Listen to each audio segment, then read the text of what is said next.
He came back for his money. He found his daughter instead. 8 years. One missing trader. One coastal town. And behind the counter of a small bakery, the woman Lucian Vescari never stopped bleeding for. Before he can speak, a little girl runs out of the kitchen, laughing, covered in flour, with his eyes. His exact eyes. Lucian has spent a decade ruling through fear, building an empire on blood and silence. He never knew he was also building a family he wasn't allowed to meet. What happens next will cost him everything, and force him to choose between the throne he bled for and the daughter he never knew existed. If this story hits you, smash that like button and drop a comment with the city you're watching from. I want to see how far this story travels. Now let's begin. The drive into Calvert's Reach took 40 minutes longer than it should have. Lucian Vescari didn't mind. He sat in the back of the black SUV with his left hand flat against his thigh and his eyes on the window, watching the landscape shift from flat highway gray to something softer. Salt grass and low dunes and that particular pale light that only existed near the ocean. The kind of light that made everything look slightly washed out, slightly unreal. He hadn't been this far north of the city in years. He'd forgotten what quiet looked like. Marcus was driving. He didn't speak because he knew better. In the passenger seat, Ren had his laptop open and his earpiece in, running the kind of background checks that could get a man 20 years in federal prison just for ordering them. In the vehicle behind them, a second SUV, dark gray, 4 men, were the only other people Lucian trusted enough to bring on something this sensitive. 6 men total. Quiet. Capable. He hadn't told anyone else where he was going or why. The town appeared around a gentle curve, a cluster of pale buildings along a rocky harbor, a fishing pier, a church with a weather vane shaped like a cod, a hardware store, a barber, a place called the Anchor that looked like it had been serving the same beer to the same fishermen since 1974. Calvert's Reach was the kind of town people moved to when they were done with everything else, when they wanted to disappear, which was exactly why Thomas Greer had chosen it. Thomas Greer, formerly the Vescari organization's head of financial accounts, had vanished 14 months ago with $4.7 million in laundered funds and 3 encrypted hard drives containing information that could, in the wrong hands, dismantle everything Lucian had spent 15 years constructing. He'd covered his tracks with the kind of patience that suggested he'd been planning it for a long time. New identity, new face, surgery, Lucian's people suspected. New life somewhere nobody would think to look, except Lucian always looked. That was the thing about him that everyone eventually understood. He didn't stop. He didn't let things go. He didn't forgive, and he didn't forget, and he didn't allow the particular cancer of unpunished betrayal to spread through his organization unchecked. You made an example, or you made yourself the example. That was the only mathematics that kept an empire standing. Thomas Greer was going to be an example. Ren had picked up the trail through a post office box registered to a name that shared 3 letters with Greer's mother's maiden name, the kind of lazy sentimentality that undid careful men.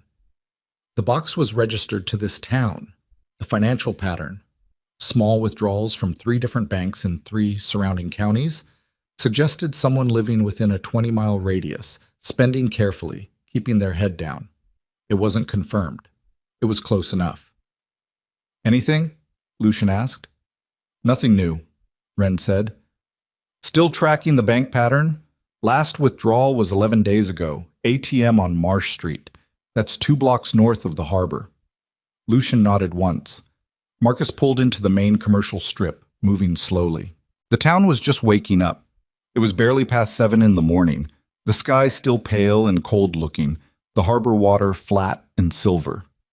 A delivery truck was parked outside the hardware store. An old man in a rain jacket was walking a dog that looked older than he did. A teenage boy on a bicycle was throwing newspapers with the mechanical indifference of someone deeply miserable about being awake this early. Normal. Quiet. Sleepy. Then Lucian smelled it. It came through the cracked window before he consciously noticed. Warm and yeasty. Something dark and sweet underneath. Something with cardamom. Fresh bread. Real bread. The kind made by someone who knew what they were doing. His chest did something unexpected. A small, involuntary tightening, and he turned his head.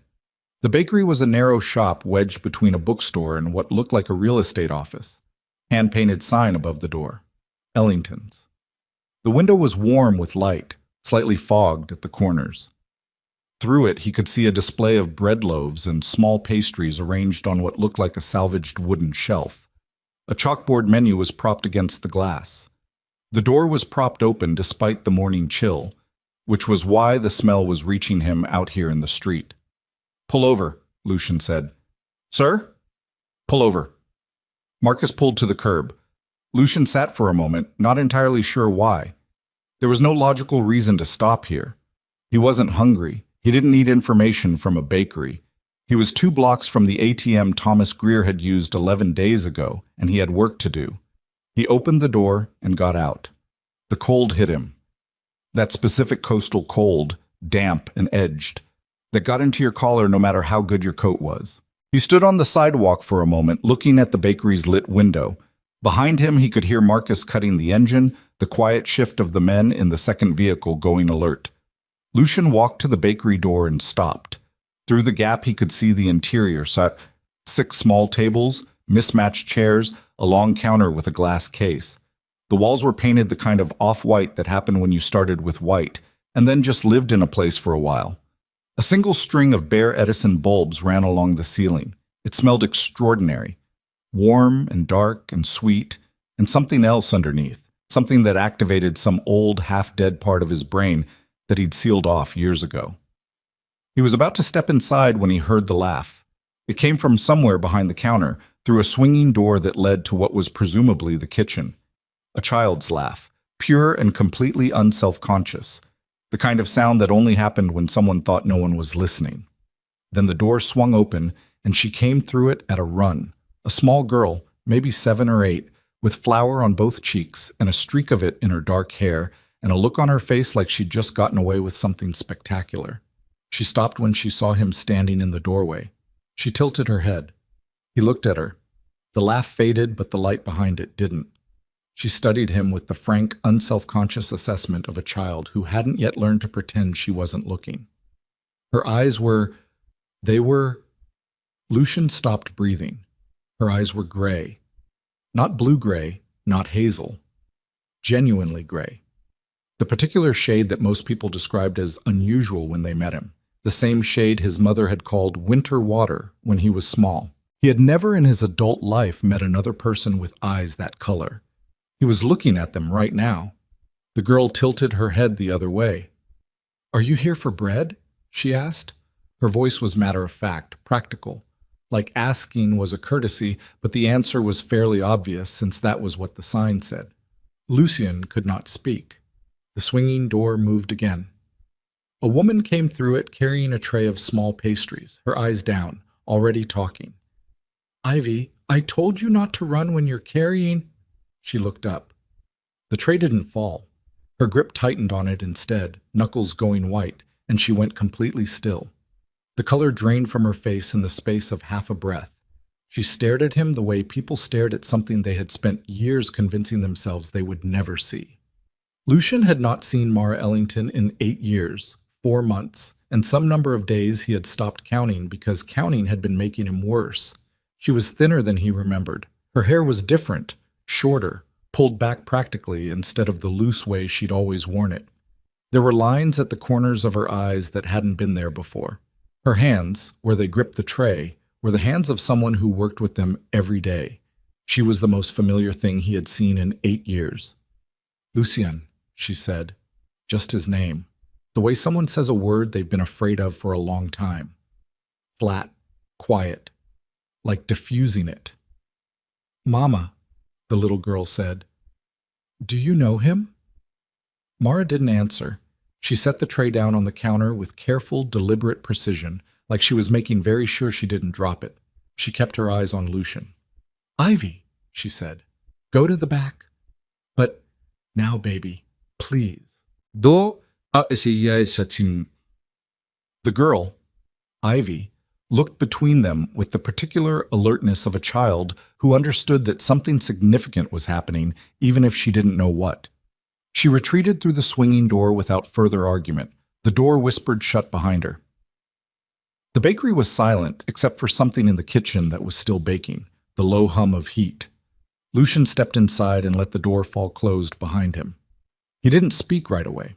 He was still doing the mathematics, the cold, brutal kind he did automatically with any information. Timeline, age, circumstance, and the mathematics were arriving at an answer he hadn't been prepared for, an answer that felt like something structural giving way inside his chest. "How old?" he said. Mara's jaw tightened. "How old is she?" "Lucien." "How old?" She held his gaze. She'd always been able to do that, which was one of the things about her that had gotten under his skin in the first place. Most people found reasons to look away from him. Mara Ellington had always looked directly at him like she was daring him to be exactly what everyone said he was. 8, she said. "She'll be 8 in March." The number landed. He did the math he already knew the result of. He felt it somewhere that wasn't a specific part of his body. A shift, a reorientation, like the coordinates of something important had just changed. 8 years, he said. "Yes." "You didn't tell me." She made a sound that wasn't quite a laugh. It was shorter than that, and harder. "No, I didn't." He looked at her for a long moment.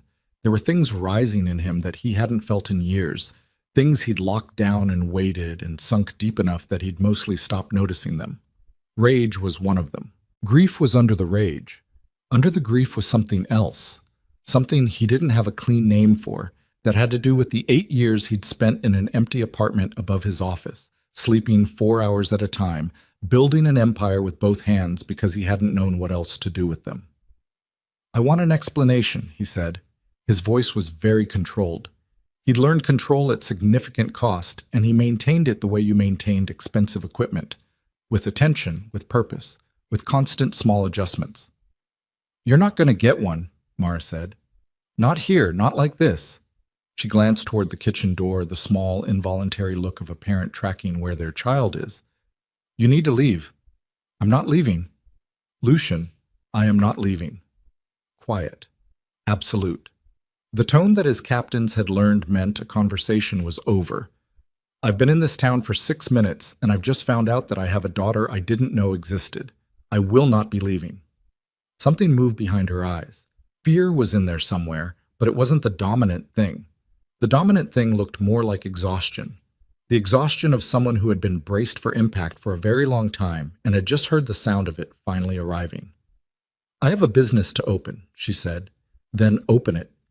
He moved to one of the small tables, the one farthest from the door, farthest from the window, the one with a clear sight line to both exits because he couldn't stop doing that even here, even now, and sat down.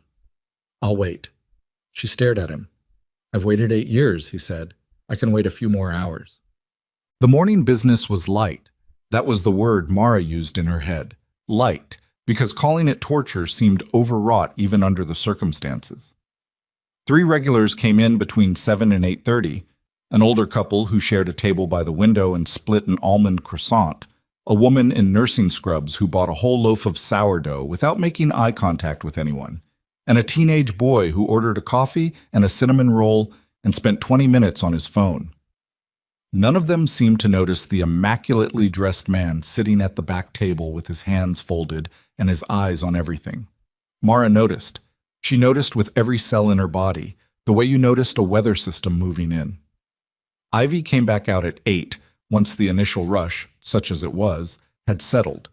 She'd wiped the flour off her face, but missed a patch near her left ear. She carried her backpack because school started at 8:45, and the stop was 2 blocks north. She looked at Lucian immediately. Children were like that. They filed and cataloged, returned to incomplete items. "Are you still here?" she asked. Not rudely, observationally. "I am," Lucian said. Ivy considered this. She sat down at her usual table, the one near the counter where she ate breakfast before school, and unpacked her backpack with the systematic efficiency of someone who'd been doing this alone since she was old enough to manage it. Mara watched her pull out a worksheet that was due today, scan it, and make 2 corrections with a pencil before putting it away. "What's your name?" Ivy asked, not looking up from her bag. Lucian glanced at Mara. She was watching him from behind the counter with an expression she hadn't let her face make since she'd turned 17 and learned how to hide things. Wide open, raw, terrified. "Lucian," he said. "That's an unusual name." "I know. My teacher has an unusual name too, Mr. Fenwick." She considered. "His is worse." Something happened to Lucian's face. It was very small and very brief, and Mara almost missed it. A softening, a reflexive pull at the corner of his mouth that disappeared before it became anything. She had not seen that expression on his face since before everything ended. "Ivy." Mara set a plate in front of her, half a blueberry muffin, sliced apple, the glass of orange juice that was non-negotiable. "Finish your breakfast. Bus in 15. "I know, Mama." The morning moved. Mara served coffee to 2 more customers, rotated the pastry display, started a new batch of rolls. She kept Lucian in her peripheral vision the entire time. He sat at the back table and did not use his phone, and did not order anything, and did not move except to shift his position once, slightly, when the light changed. He watched Ivy eat her breakfast with an attention so focused it was almost painful to witness, like someone memorizing something. When Mara walked Ivy to the door at 8:38, Ivy looked back once. "Bye, Lucian," she said. He said, "Goodbye, Ivy." And his voice when he said her name had something in it that Mara felt in her teeth. She closed the door and stood with her back to it for a moment. "I need 10 minutes," she said without turning around. "Take 20, Lucian said. "I'm not going anywhere." "But—" She gave him 20 minutes and then she locked the front door and flipped the sign to closed and sat down across from him because there was nothing else left to do. The table between them was small enough that she was uncomfortably aware of his hands, those specific hands she had spent years trying to forget the precise weight of. He looked at her. She looked back. "Talk," he said. "Where do you want me to start?" "The beginning. The night you left." The morning light was strengthening through the window, shifting from pale to gold. Mara wrapped both hands around the coffee cup she'd poured herself, not for warmth, for something to hold. And she started. 8 years ago, she'd been living in the city. She'd been with Lucian for 2 years by then, which was 2 years longer than she'd planned to stay. She had always known, in some clear-eyed and practical part of herself, that what she was doing was unsustainable. You didn't love men like Lucian Viscari without cost. You didn't exist in that world without it leaving marks on you. She had told herself she was leaving soon. She was almost ready. She just needed another month and then another one after that. And then she'd found out she was pregnant, and every plan she had dissolved into a kind of static she couldn't see through. She hadn't told him.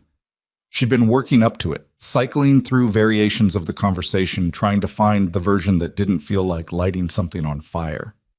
And then, 6 weeks into the pregnancy, 3 weeks before she'd gotten around to telling him, she'd gone back to the apartment they kept near his main office because she'd left her phone charger there.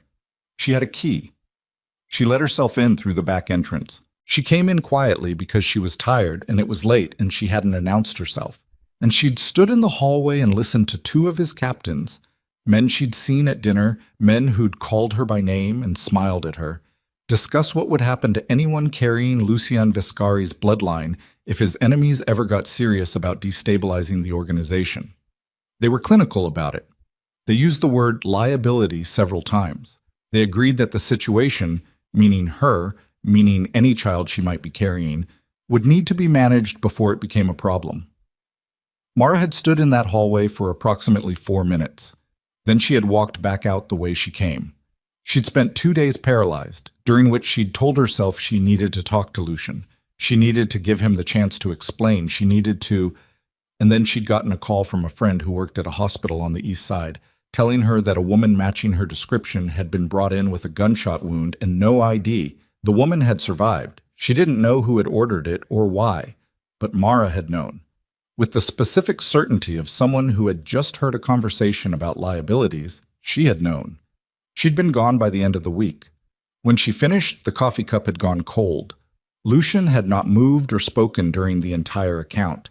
He sat perfectly still, with the quality of stillness that she associated with him when he was doing the dangerous internal processing, filing, cataloging, revising, restructuring. "The woman at the hospital," he said. I assumed she was me. A warning or a mistake. I didn't wait to find out which. She wasn't you.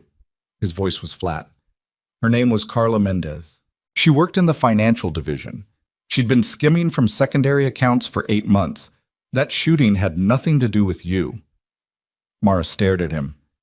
The conversation you overheard. He stopped, pressed 2 fingers to his mouth, looked away from her for the first time in this conversation, at the wall, at the faded print of some coastal scene that someone had hung slightly crooked. Which captains? I didn't see them. I only heard voices. She paused. One had an accent. From the south, not deep south, mid-south. The other one had a voice like, she searched for it, like someone who'd been trained to speak differently than he was born. Careful vowels. Something shifted in his expression, quick and dark, gone before she could read it clearly. You're telling me, he said slowly, that you left because you thought I had ordered your death. I left because I was carrying your child, and I had just listened to 2 men in your organization discuss eliminating that liability, and because a woman who looked like me had just been shot. I didn't have time to investigate every variable. Her voice stayed even. She'd had 8 years to find it, this specific evenness. I was protecting Ivy. She didn't have a name yet. I'd been calling her Ivy in my head for 3 weeks. She met his eyes. She was already mine.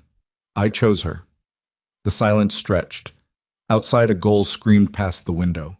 Somewhere in the harbor, a boat engine turned over. Lucian looked down at his hands, those specific hands, flat on the small table between them, for a long moment. You should have told me, he said. Maybe. There's no maybe. You should have told me. I was 26 years old and I had just heard the men you trusted discussing my child like she was a problem to be solved. Her voice tightened slightly, just at the edges. I made the best decision I could with what I had. I would make the same one again. He looked up, his eyes, gray, the same impossible gray she saw every time she looked at her daughter. Were doing that thing they did when he was working through something that cost him. She'd learned to read his face a long time ago, longer ago than was probably good for her. She calls you Mama, he said. Yes? She knew who I was. When I walked in, she wasn't afraid of me. She doesn't know who you are. Mara paused. She knows you're someone I know. She can read a room. She's... A breath. She's very smart. She takes after... She stopped. He waited. She's very smart, Mara said again, carefully. Lucian was quiet for a moment. I want to see her. I want to... He stopped again, which was unusual for him because he was not a man who stopped mid-sentence. I don't know what I'm asking for. I don't know what any of this looks like. It looks like you go back to where you came from, Mara said. It looks like you let us continue the life we've built. No. Lucian, I said no. Not loud, not aggressive, just the wall coming up. I understand why you left. I can hold what you've just told me and understand it, but you need to understand what you're asking me. You are asking me to walk out of here and go back to my life and pretend that I did not just look into my daughter's eyes. He paused. I can't do that. Mara's jaw tightened. She had known somewhere below the hope that this was the answer. She had known it the moment she'd seen him in the doorway. Then we have a problem, she said. We've had a problem for 8 years. He stood, buttoning his coat with the same systematic precision he did everything with. I'm not leaving Calvert's Reach. I will not insert myself into her life without your consent. I'm not going to blow up everything you've built for her. But I'm staying. He moved toward the door. Lucian? She made herself say the next part. There are things you don't know yet, about why I've stayed this careful, about who has been looking. He turned. She looked at him. At this man she had loved and fled and tried for 8 years to stop thinking about. And she saw the moment the information restructured itself in his expression, not who was looking for Thomas Greer, who was looking for her. Someone in your organization already knows about Ivy, she said. His face went completely, dangerously still. How long have you known that? He said. Long enough to start being afraid again. Lucian didn't move for 4 full seconds. Mara counted them. She'd learned to count his silences years ago, the same way you learn to read weather. Not because it was interesting, but because your safety depended on getting the reading right. 1 second was processing, 2 seconds was restructuring, 3 seconds was the moment he decided something. 4 seconds meant whatever he'd decided was significant enough that he was choosing his first word with surgical care. "Tell me exactly what you know," he said. 3 weeks ago, a man came into the bakery. He wasn't from here. I've been here 6 years. I know everyone who lives within 20 miles. He ordered a coffee he didn't drink and asked me questions that sounded like small talk but weren't. She kept her hands around the cold cup, keeping them still. He asked how long I'd been here, whether I had family in the area, whether I'd ever lived in the city. She paused. He looked at Ivy the way someone looks at a photograph they're trying to match to something they already have. Did he say his name? No. Describe him. 40, maybe 45. Medium build, dark jacket. Nothing remarkable about his face. That's the part that bothered me. Men who look completely unremarkable usually work very hard at it. Lucian's jaw moved slightly. Did he come back? No, but 2 days later, someone had gone through the storage shed behind the building. Nothing was taken, but things had been moved. Someone was looking for something, or confirming something. Why didn't you run? The question was flat, not accusatory, genuinely trying to understand the decision tree. Because running would confirm I had something to hide, and because... She stopped. Because I've been running for 8 years, and I'm tired, Lucian. I'm very tired, and this is my home, and Ivy has a school, and friends, and a life. And I decided that if someone was going to find us, I was going to make them work for it, rather than scatter everything she knows the moment I got scared. He looked at her for a moment with something she couldn't fully categorize. It wasn't admiration, and it wasn't criticism. It was more like recalibration, the look of someone updating a file. You should have run, he said. Probably. He moved to the window, not directly in front of it, to the side, angled so he could see the street without being clearly visible from it. Old instinct. She recognized it the way you recognized a habit in someone you'd once watched every day. My second in command is a man named Damien Sarto, he said, not looking at her. He's been with me 11 years. He runs the day-to-day when I'm occupied. He has access to information that most people in the organization don't. A pause. Including historical personnel files, including old surveillance on individuals connected to me. Mara felt something cold move through her. You think it was him? I think the man who came to your bakery was one of his people. He turned from the window. The captains you overheard 8 years ago. The one with careful vowels. He said it with a precise, controlled flatness that meant something specific. I have a candidate. Damien. He didn't confirm it. He didn't deny it. I have a candidate, he said again. The cold thing in Mara's chest got heavier. She understood what that meant. Understood that Lucian didn't accuse people casually, that by the time he named a candidate, he had already built most of a case and was simply waiting on the last piece. She also understood what it meant that the candidate was his second in command. 11 years, day-to-day operations, access to everything. If it's him, she said carefully, and he already knows about Ivy, then we don't have 3 weeks. We might not have 3 days. He said it without flinching.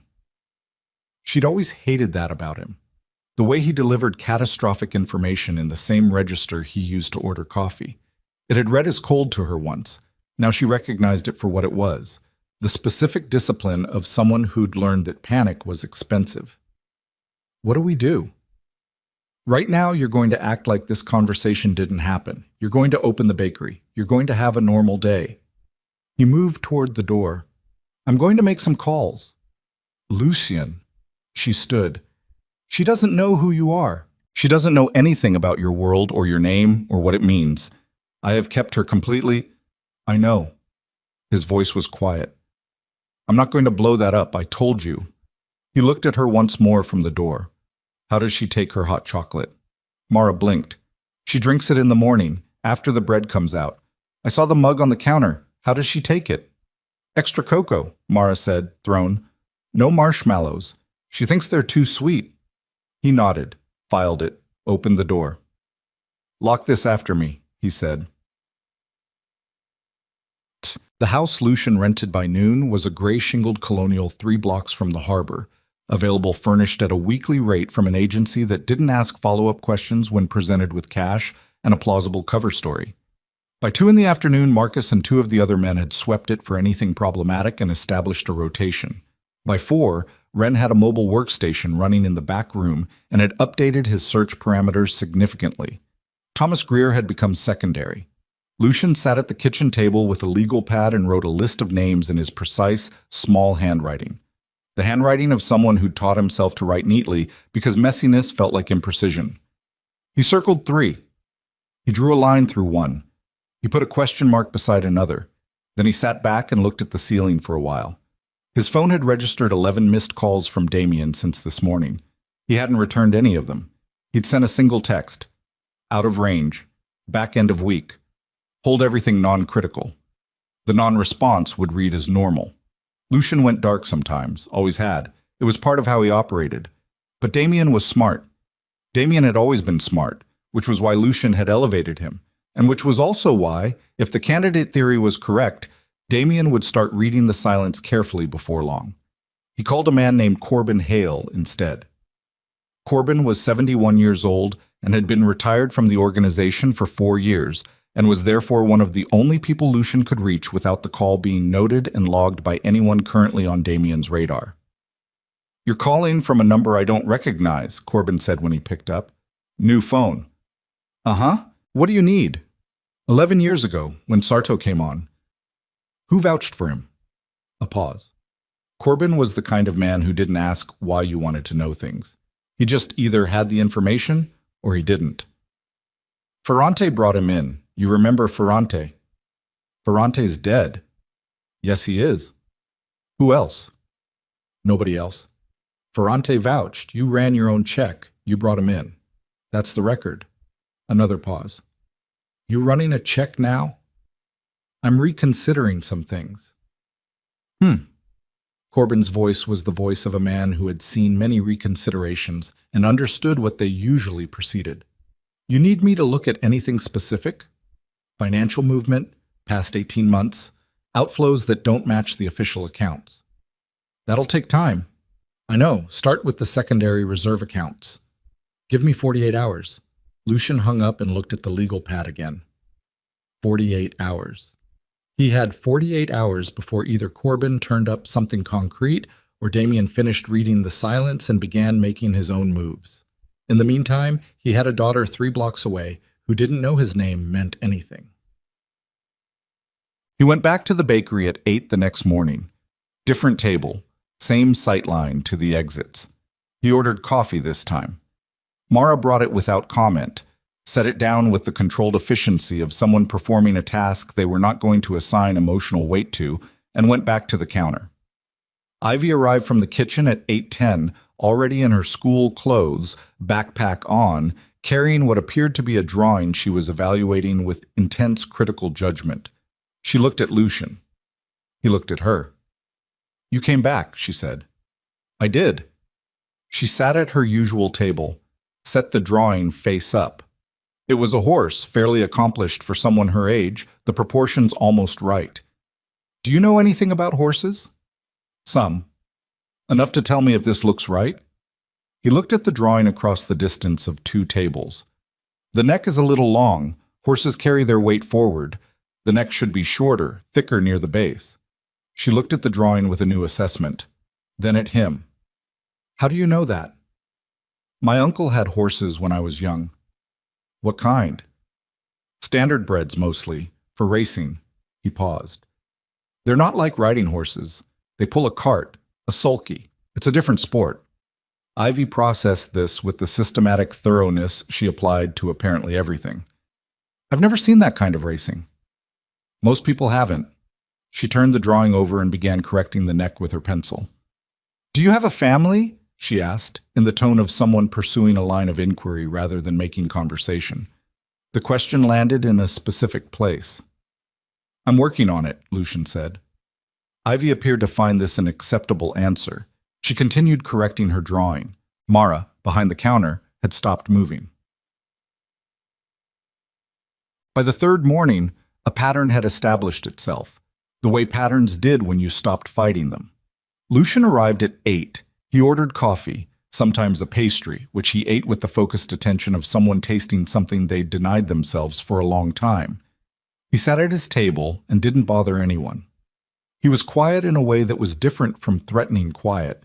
It was the quiet of a man learning a new language and not yet ready to speak it out loud.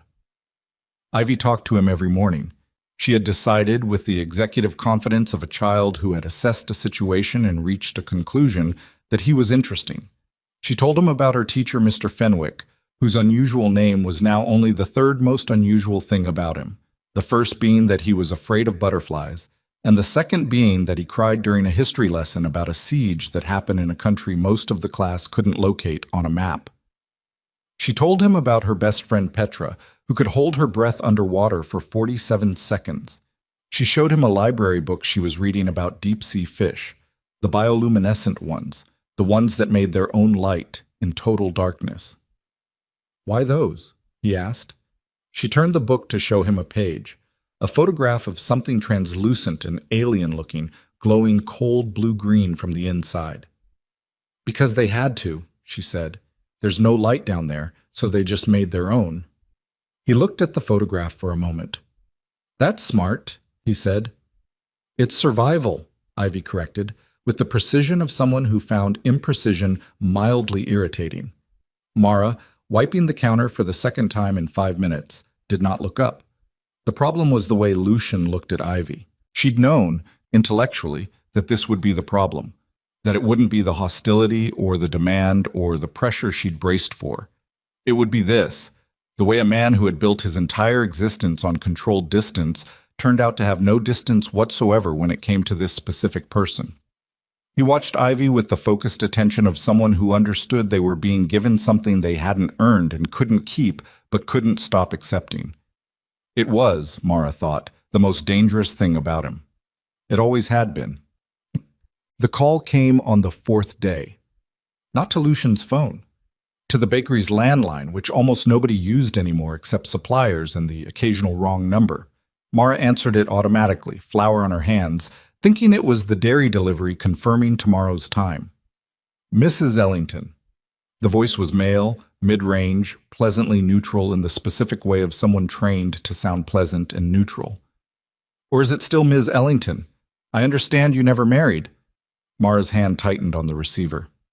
"Who is this?" she said. Not a question, a demand that came out quieter than she intended. "A friend of a friend. I'm calling because there's a mutual acquaintance of ours who's recently arrived in your town, and I wanted to make sure you understood the situation clearly." A brief pause, timed, rehearsed. "He tends to complicate things, wherever he goes. I'm sure you've noticed." "I don't know what you're talking about." "You do, though." The pleasantness didn't waver. That was the particular chill of it, how even it stayed. "I'm not calling to threaten you, Ms. Ellington.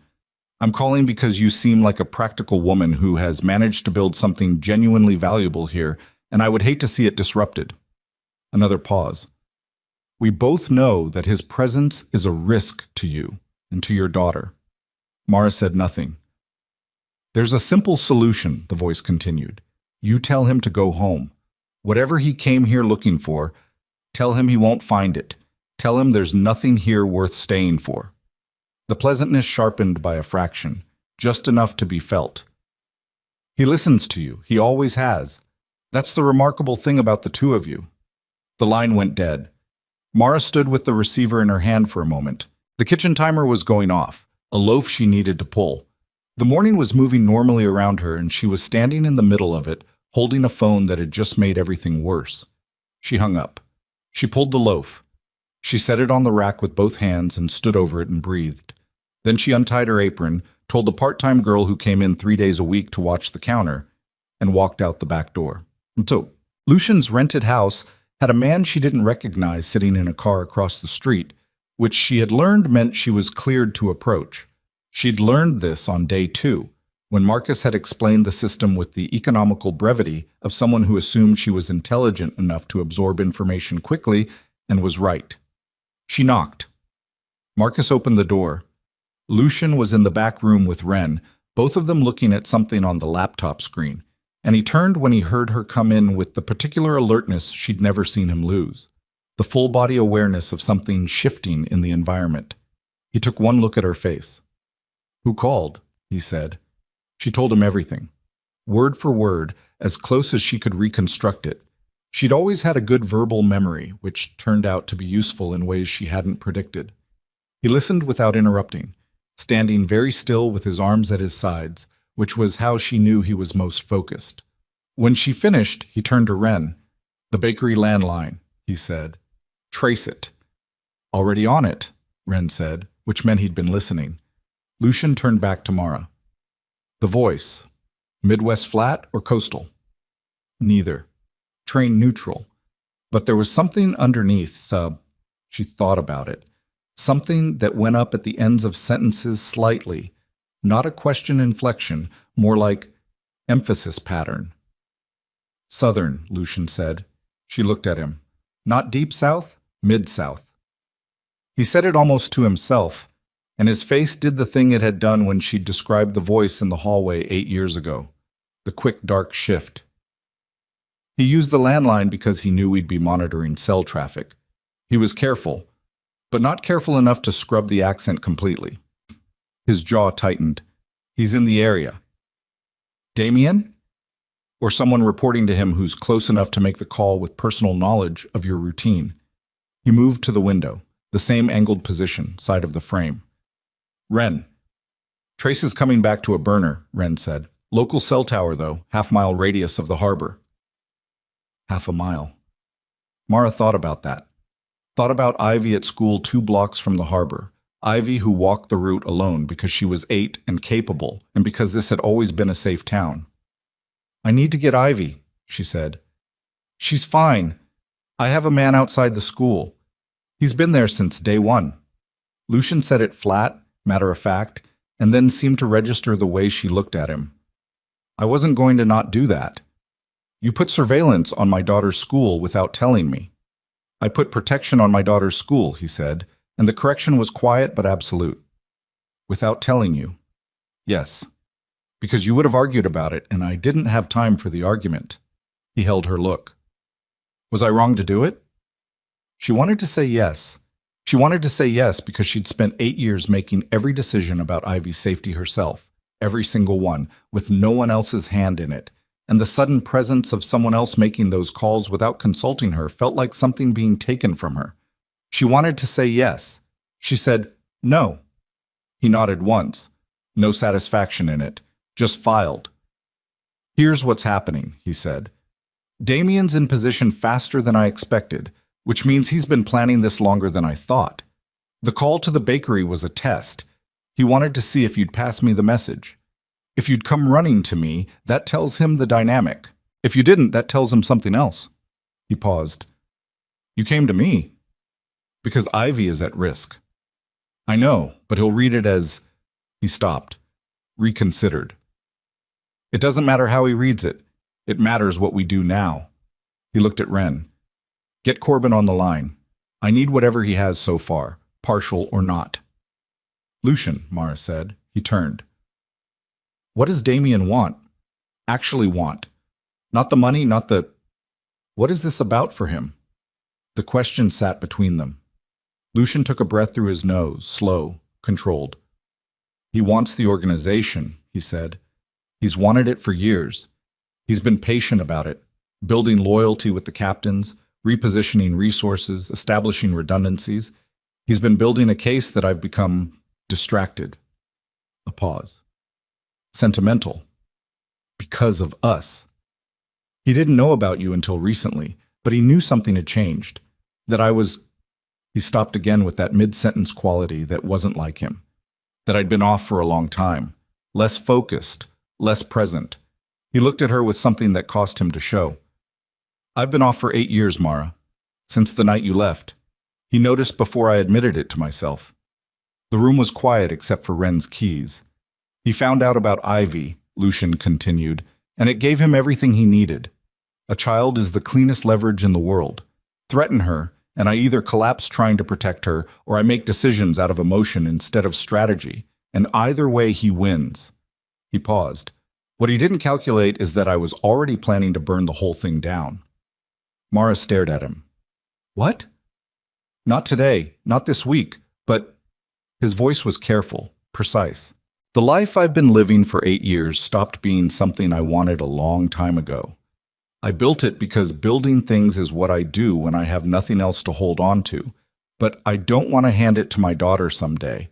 I don't want her to know what it is, then walk away from it. It's not that simple. You don't leave this the way you leave a regular job, Mara. There are people, obligations, information. Damien is forcing the timeline, she said. Yes. So what do you do? The question hung there. Corbin's voice came over the laptop speaker before Lucian could answer, a little crackly, the voice of a careful old man who had just spent 2 days looking at financial records that were never meant to be seen. I've got 18 months of secondary account movement, Corbin said. The outflows are real, systematic, small enough to stay under the review threshold, large enough to add up to something significant. A pause. He's been building a separate reserve. Not enough to run the organization, but enough to fund a transition, and enough to hire the kind of people you hire when you're planning to remove an obstacle. Lucian said, How much? Enough, Corbin said. And there's something else. One of the outflows, 3 months ago, went to a private investigation firm. Good one, the kind that does the work nobody else will do. Another pause. The invoice reference code traces back to a search parameter. He read it out. It was a name. Not Lucian's name, not Mara's. It was Ivy's. What? The silence that followed had weight to it. Physical weight, the kind that changed the air pressure in a room. Wren had stopped typing. Marcus, in the doorway, had gone very still. Mara sat down because her legs made the decision before she did. She sat in the nearest chair, at the kitchen table in this rented house in a town she had chosen for its silence and its distance, and she put her hands flat on the table the way Lucian had done that first morning in the bakery, and she breathed. He's had someone looking for Ivy specifically, Lucian said, low, controlled. Not for me. Not for you. For her. For 3 months, Corbin confirmed from the speaker.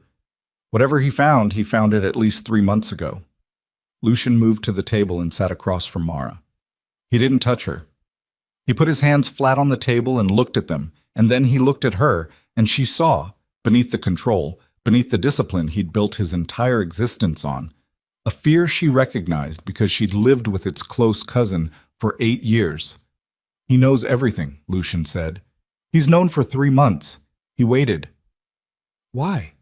Mara asked. Because he wanted me here. His voice was very quiet. The investigation firm didn't just find Ivy. They found Greer, Thomas Greer, and set up a trail that would lead me here. This isn't a coincidence. His jaw tightened. I wasn't hunting a traitor. I was being herded. The realization arrived in full, and Mara felt it move through her like something seismic.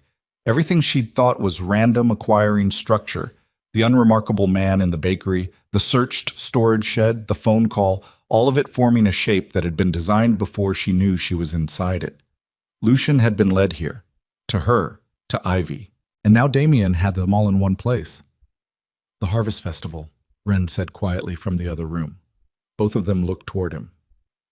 3 days from now, Wren said. Town-wide event, harbor, Main Street, everywhere. Crowds. Access points from multiple directions. He turned the laptop to face them. I've been running security analysis on the area since we arrived. If someone wanted to move on a target in this town, that's the window. 3 days. Lucian looked at Mara. I'm not leaving, she said before he could say it. Don't tell me to take Ivy and run. She has a life here. This is her home. I know. Then what? We don't run. He stood. His voice had changed. It was back to the register she recognized from years ago, the one that meant a decision had been made and the deliberation was over.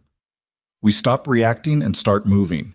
I'm going to reach out to the captains directly, not all of them. 3. The ones I'm certain of. I need to know who Damien's already turned before he realizes I'm counting. And if he moves before 3 days? Then we handle it. He looked at her steadily. I need you to do something difficult. I need you to take Ivy to the festival the way you normally would. Same time, same routine. Normal. Like nothing has changed. Mara felt the cold thing shift in her chest. You want to use her as bait, she said, and her voice came out flat and hard. I want to use her routine as cover, he said. There's a difference. She will be surrounded by protection she can't see and will never know is there. She will be safer in that crowd than she is anywhere else. His eyes held hers.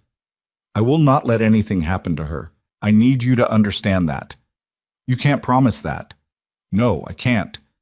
He didn't flinch from it, but I can tell you that the alternative, so running, hiding, scattering everything she knows, gives Damien exactly what he wants and leaves us reactive for as long as he chooses to run this. The only way through is forward. Mara looked at him for a long time.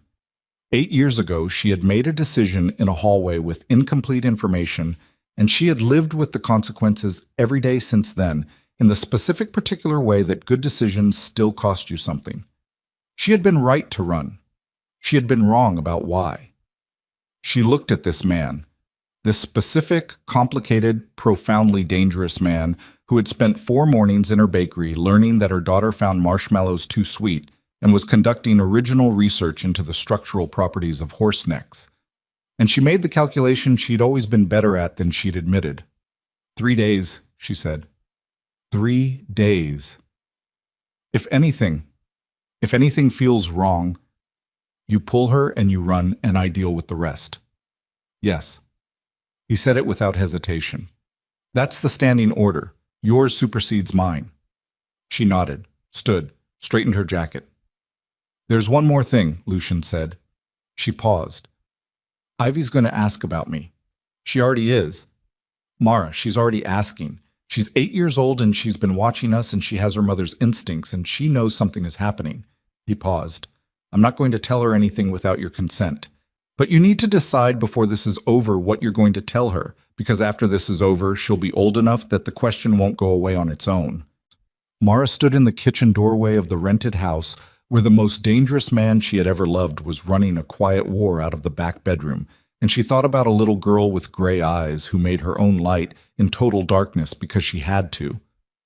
I know, she said.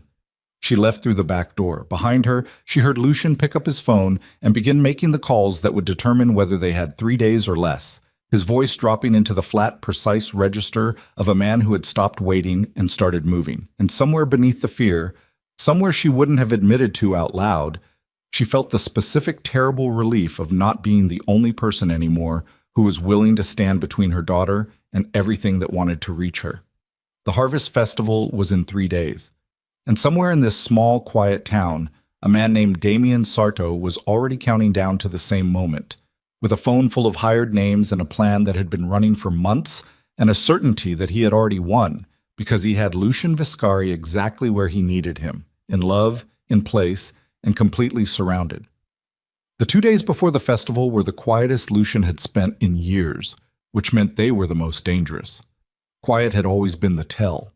In 15 years of running an organization built on controlled chaos, he had learned that the moments just before something catastrophic were almost always characterized by a specific quality of stillness, the kind that wasn't peace, but was peace's convincing imitation, the kind that made careful men careless. He didn't let himself be careless. He made the 3 calls he'd outlined to Mara. The first captain, a man named Bressler, who ran the Northeastern accounts, and had worked directly under Lucian for 9 years, picked up on the second ring and talked for 40 minutes. What Bressler said rearranged several things Lucian thought he understood about the last 6 months. The second captain, a woman named Fossey, who managed logistics and had the kind of operational mind that could track 17 moving pieces simultaneously, didn't pick up, didn't call back. That was information too. The third captain, an older man named Whitmore, who had known Lucian since before the organization existed, listened to everything Lucian said without speaking, and then said, "How bad is it?" "Bad enough," Lucian said. "How much time?" "1 day?" A pause. "I'll be there," Whitmore said. He arrived the following morning, drove himself, a 70-year-old man in a sensible sedan who looked like someone's retired accountant and had, in his specific career, solved problems that no accountant had ever been asked to solve. He sat at the kitchen table in the rented house and drank black coffee and listened to Wren's full briefing without blinking. Damien's moved 12 men into the area, Wren said. That's what I can confirm. There may be more. There are more, Whitmore said. If Sarto's running this the way I think he's running it, he's got 2 tiers. The confirmed men you found and a second tier that doesn't know what they're part of, hired locally, day labor, told they're doing security work for a private event. The festival, Lucian said, crowd cover, confused optics. By the time anyone understands what's happening, it's already happened. Whitmore looked at his coffee cup. He's done his homework. He's had 3 months. Yes. Whitmore looked up. And you've had 4 days. That's not nothing? You're still standing, and he doesn't know you know. But Lucian, he paused. The gap is real. Lucian said nothing. The captains he's turned. Bressler told you Fossey? Who else? Garrett? Possibly Chen, though I'm less certain on Chen. Whitmore absorbed this. That's a majority of the operational tier. If he calls a vote, he won't call a vote. He'll use Ivy. Lucian said it without inflection. That's the move. That's always been the move. A vote requires building a case. Taking the child requires only 1 afternoon. Whitmore was quiet for a moment. What are you going to do? Something he won't expect. That covers a lot of ground. I know. Lucian looked at the legal pad in front of him. I'm going to give him what he wants. Whitmore put his coffee cup down very carefully. Say that again. The organization, the authority, he wants it. I'm going to give it to him, publicly, in front of every captain. He kept his voice level, not because he felt level, but because this particular decision had been made and it deserved the respect of being stated clearly. Before he takes Ivy, before he has leverage, before he can use her as a mechanism to force it, I'm going to walk into a room with every captain available and I'm going to lay it down. Whitmore stared at him. Across the room, Wren had stopped typing again. You're going to abdicate, Whitmore said. I'm going to restructure. Lucian, that's... If you do that voluntarily, before he's forced it, you lose the leverage of... I lose the leverage of an organization I'm planning to dismantle anyway. He said it plainly. Corbin's got 18 months of financial evidence. I've got the encrypted drives from Greer. Yes, I found him 2 days after we arrived. He's been living under the name Calloway on the south end of town. And before you ask, yes, he's cooperative because the alternative I offered him was substantially worse. He paused. Between Corbin's financial documentation and Greer's drives, I have everything I need to bring the whole structure down. Not piece by piece, all of it. One submission to the right federal contacts and the organization doesn't restructure under Damien. It collapses.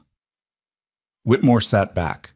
He looked at Lucian for a long time with the look of a man encountering new information about someone he thought he'd fully mapped. You've been building to this, Whitmore said. Not consciously, but yes. A pause. I've been building something I don't want to leave to anyone. I certainly don't want to leave it to Damien Sarto. So you burn it. I burn it. He looked at the window. The question is the order of operations. I need to move before he does. I need Ivy out of the equation before he understands she's been removed as a variable. And I need to do it in a way that leaves him standing in an open field with nothing, no leverage, no organization, no authority, when the structure comes down. Whitmore was quiet for a long moment. The festival tomorrow, he said. Yes. He'll move tomorrow. That's what I'm counting on. What yet? Mara kept the bakery open. She kept the routine. She walked Ivy to school in the morning and picked her up in the afternoon and made dinner and read the nightly chapter of whatever book they were working through and turned out the light in Ivy's room at 8:30 and then sat in the kitchen in the dark for a while, listening to the town be quiet. Ivy had asked on the second night, "Is Lucian going to come for breakfast tomorrow?" "I don't know," Mara said. "I think he will." She said it with the serene certainty of someone whose predictions generally turned out to be accurate. "He came 3 times already." Mama. Ivy, already in her pajamas, was looking at her from the kitchen doorway with gray eyes that had always seen more than Mara was prepared for. Is he someone important? Mara looked at her daughter. 8 years of mornings. 8 years of library books and school runs and flour on cheeks, and the particular bedrock solid certainty that the most important thing she had ever done in her life was the choice she'd made in a week of pure terror to take this specific person somewhere safe and build something around her. Yes, she said. He's someone important. Ivy nodded, filed it, and went to bed. Mara sat in the dark kitchen for another hour and then called Lucian's number. He picked up immediately. She's asking about you, Mara said. I know. A pause. After tomorrow. We'll figure out what to say after tomorrow. You keep saying after tomorrow like you're certain there is one. There is. His voice was quiet but not uncertain. Get some sleep. You too. He didn't respond to that. She suspected he wouldn't sleep at all, which turned out to be correct. The morning of the festival arrived gray and cool, a low marine layer sitting on the harbor, the kind of morning that would burn clear by noon and turn into the specific high blue October day that made coastal New England feel like a promise. By 8 o'clock, the main street was already in motion. Vendors setting up, children arriving early with parents in tow. The Lions Club assembling what appeared to be a chili competition tent with the grim determination of people who'd been doing this for 30 years and were not going to let anything stop them now. Mara opened the bakery at the usual time. She'd made extra, harvest loaves, apple pastries, the cinnamon rolls that consistently sold out before 9, regardless of how many she made. The smell coming off the building was extraordinary. She focused on that. The smell, the heat, the mechanics of what she knew how to do.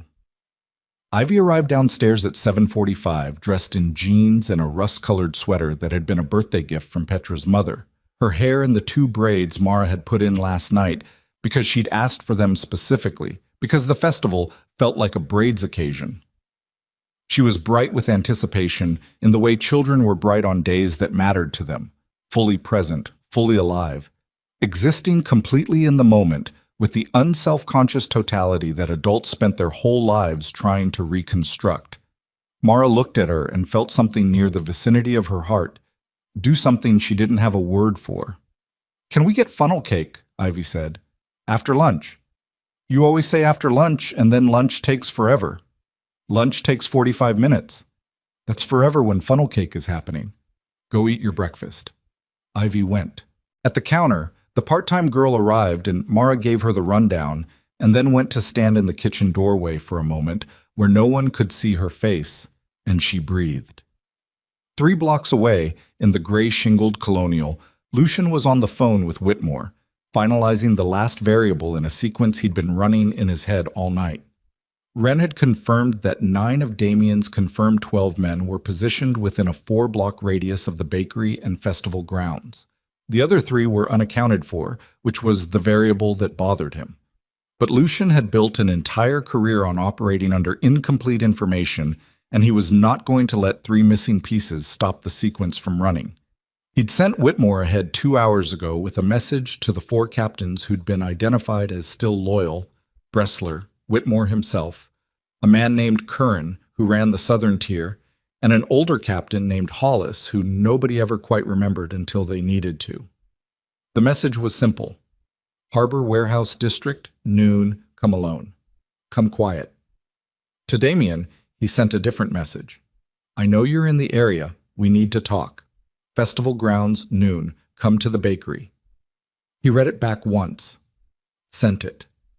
The message was a read on Damien's timeline. If Damien was planning to move during the festival, the invitation to the bakery was either going to accelerate his schedule or give him pause. Either response told Lucian something, and either response would come before noon. It came at 9:47. Not as a reply to the message, as a phone call from a number he didn't recognize, which he answered because unknown numbers had stopped being ignorable the moment Ivy became a factor. Lucian! Damien's voice. Clean, warm, the voice of a man who'd spent 11 years learning to sound like exactly what you needed him to sound like. It's good to hear your voice. Damien, He kept his own voice even. You're in Calvert's Reach. I've been here a few days. Beautiful town. I can see why she chose it. A pause, and in the pause was everything. The acknowledgement, the declaration, the removal of all pretense. You've been busy. I have. The message you sent, the warehouse district at noon. I'm not going to be there, Lucian. You know that. I know. But here's what I want you to know. The warmth in his voice didn't change, which was the specific horrible thing about Damien. He'd always been warm, even now. I don't want the child hurt. That's not what this is. That's not the kind of man I am. Then what kind of man are you? The kind who needs you to understand that what you've built is bigger than one little girl. That what we've both built, together, Lucian, 11 years together, cannot be handed over to federal prosecutors because you've decided to go soft on a fishing pier. His voice stayed warm and got harder simultaneously, a trick Lucian had once admired. Walk away. Not from the organization. Walk away from her. Go back. Take your seat. And the child lives her life in this town and never knows what her father's name means. Lucian said nothing. That's a good offer, Damien said. That's a genuinely good offer, and you know it. Where are you? Lucian said. A pause. Close. Damien? Noon, Damien said. I'll be in touch before noon. Make the right decision. The warmth increased by a degree, the final degree that made it frightening. For her sake. The call ended. Lucian put the phone on the table. He sat with his hands flat on the surface and breathed through his nose for 5 seconds. He picked the phone back up and called Marcus. Festival grounds, he said. Now. I want eyes on the bakery and I want them close. At 10:15, Ivy walked out of the bakery with her mother and into the Harvest Festival. The main street had transformed overnight. Booths and banners, a stage at the harbor end where a local band was setting up, the smell of fried everything layering over the salt air. Children moved in clusters. Adults moved in the slower, purposeful way of people who had planned which vendors they were hitting first. The chili tent was already operational, emitting a cumin and smoke fragrance that competed seriously with everything else. Ivy walked with her hands in her pockets and her head up, taking it in with the systematic appreciation of someone who had been looking forward to this for 2 weeks and was now conducting an organized assessment of where to begin. Petra! She spotted her friend across the street and immediately altered course. Stay where I can see you, Mara said. I know, Mama. She watched Ivy reach Petra and the two of them execute the specific greeting ritual of 8-year-old best friends. A sequence of hand movements that appeared to have been developed collaboratively and was impenetrable to outside analysis. Petra's mother, a pleasant woman named Diane, who brought sourdough to every school function, appeared beside Mara. She's been talking about this all week, Diane said. She's been talking about the funnel cake, Mara said. God, same. Let them have the morning together and we can do the funnel cake shame walk at noon. Mara smiled. It felt like wearing a costume. She kept Ivy in her eyeline. She kept her peripheral awareness on the crowd around her, the movement, the clusters, the particular quality of stillness she'd learned from years of living adjacent to a man who'd taught her, without meaning to, what dangerous attention looked like. She clocked 2 of Lucian's men within 50 feet, recognized them from the cars and the house. They were excellent. They looked entirely like festival-goers, and she only knew them because she knew to look. The morning moved. At 11:20, she bought Ivy an apple cider from a booth near the harbor and watched her drink it while explaining to Petra the structural differences between standardbred and thoroughbred racehorses, with specific reference to a conversation she'd had with someone whose uncle had owned standardbreds. Mara stood very still for a moment. Her phone buzzed. She looked at the screen. Lucian. One word. Now.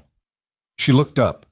Across the crowd, through the layers of booths and moving bodies, she saw a man she didn't recognize moving with the specific quality of purpose that separated him from everyone else around him. Then another one. Then a third, from a different angle, all of them orienting toward the same point. Toward Ivy. Diane! Her voice came out steady. Take Ivy. What? Take Ivy and go to the chili tent and stay there. Don't leave until I come for you." She was already moving. "Please, now."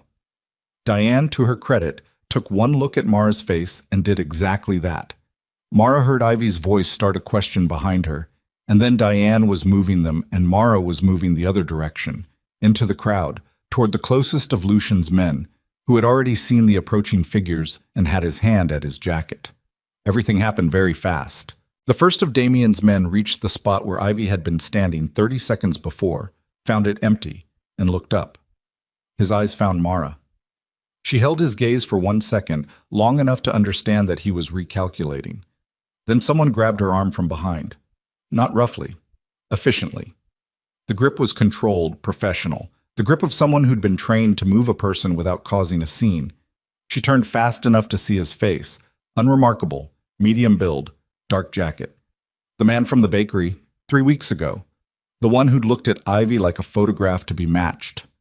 "Don't make noise," he said quietly. "I just need you to come with me." "Let go of my arm," she said, matching his volume exactly. "Miss Ellington." "Let go." He didn't let go. He steered her smoothly toward the gap between two booths, and she went, because creating a scene in a crowd full of children was exactly the wrong move, and she needed 10 more seconds to understand the geometry of where Lucian's men were positioned. Then the geometry changed entirely. A shot. Not close, 100 yards at least from the direction of the warehouse end of the harbor, the sound absorbed and scattered by the crowd noise so that most of the people around her probably heard it as something else, a dropped board, a car backfire. But she knew the sound. She knew it the way you knew things you'd spent years wishing you didn't. The man holding her arm flinched, just slightly, just enough. She drove her elbow back into his solar plexus with everything she had. 8 years of kneading bread dough had given her arms that people consistently underestimated. And when his grip broke, she moved, fast, through the booth gap, out the other side, into the main thoroughfare, looking for Lucian's men, looking for... Her phone rang. Lucian. She answered it at a run. "I'm clear. Ivy's with Diane at the chili tent. I had 30 seconds warning. Listen to me." His voice was wrong. She'd known his voice for 10 years, and it had never sounded exactly like this. Controlled, precisely controlled, the control of someone who was covering something that would otherwise be catastrophic. "I need you to take Ivy and go to the gray house on Marsh Street, the one with the blue door. Whitmore will be there. Go now." "What happened? That shot. Marcus." A pause. The smallest pause, barely there. "Go to the gray house, Mara." She stopped in the middle of the festival crowd. Around her the morning moved, bright and unaware. Somewhere behind her a child was laughing. The band at the harbor end had started playing. "Lucian. He moved early." His voice stayed controlled. "He moved at 11. He wasn't waiting for noon." A breath carefully measured. "I had 1 man at the warehouse district. I sent 1 man ahead to secure the meeting point. Damien sent 4. Another pause. "Go to the gray house." She went.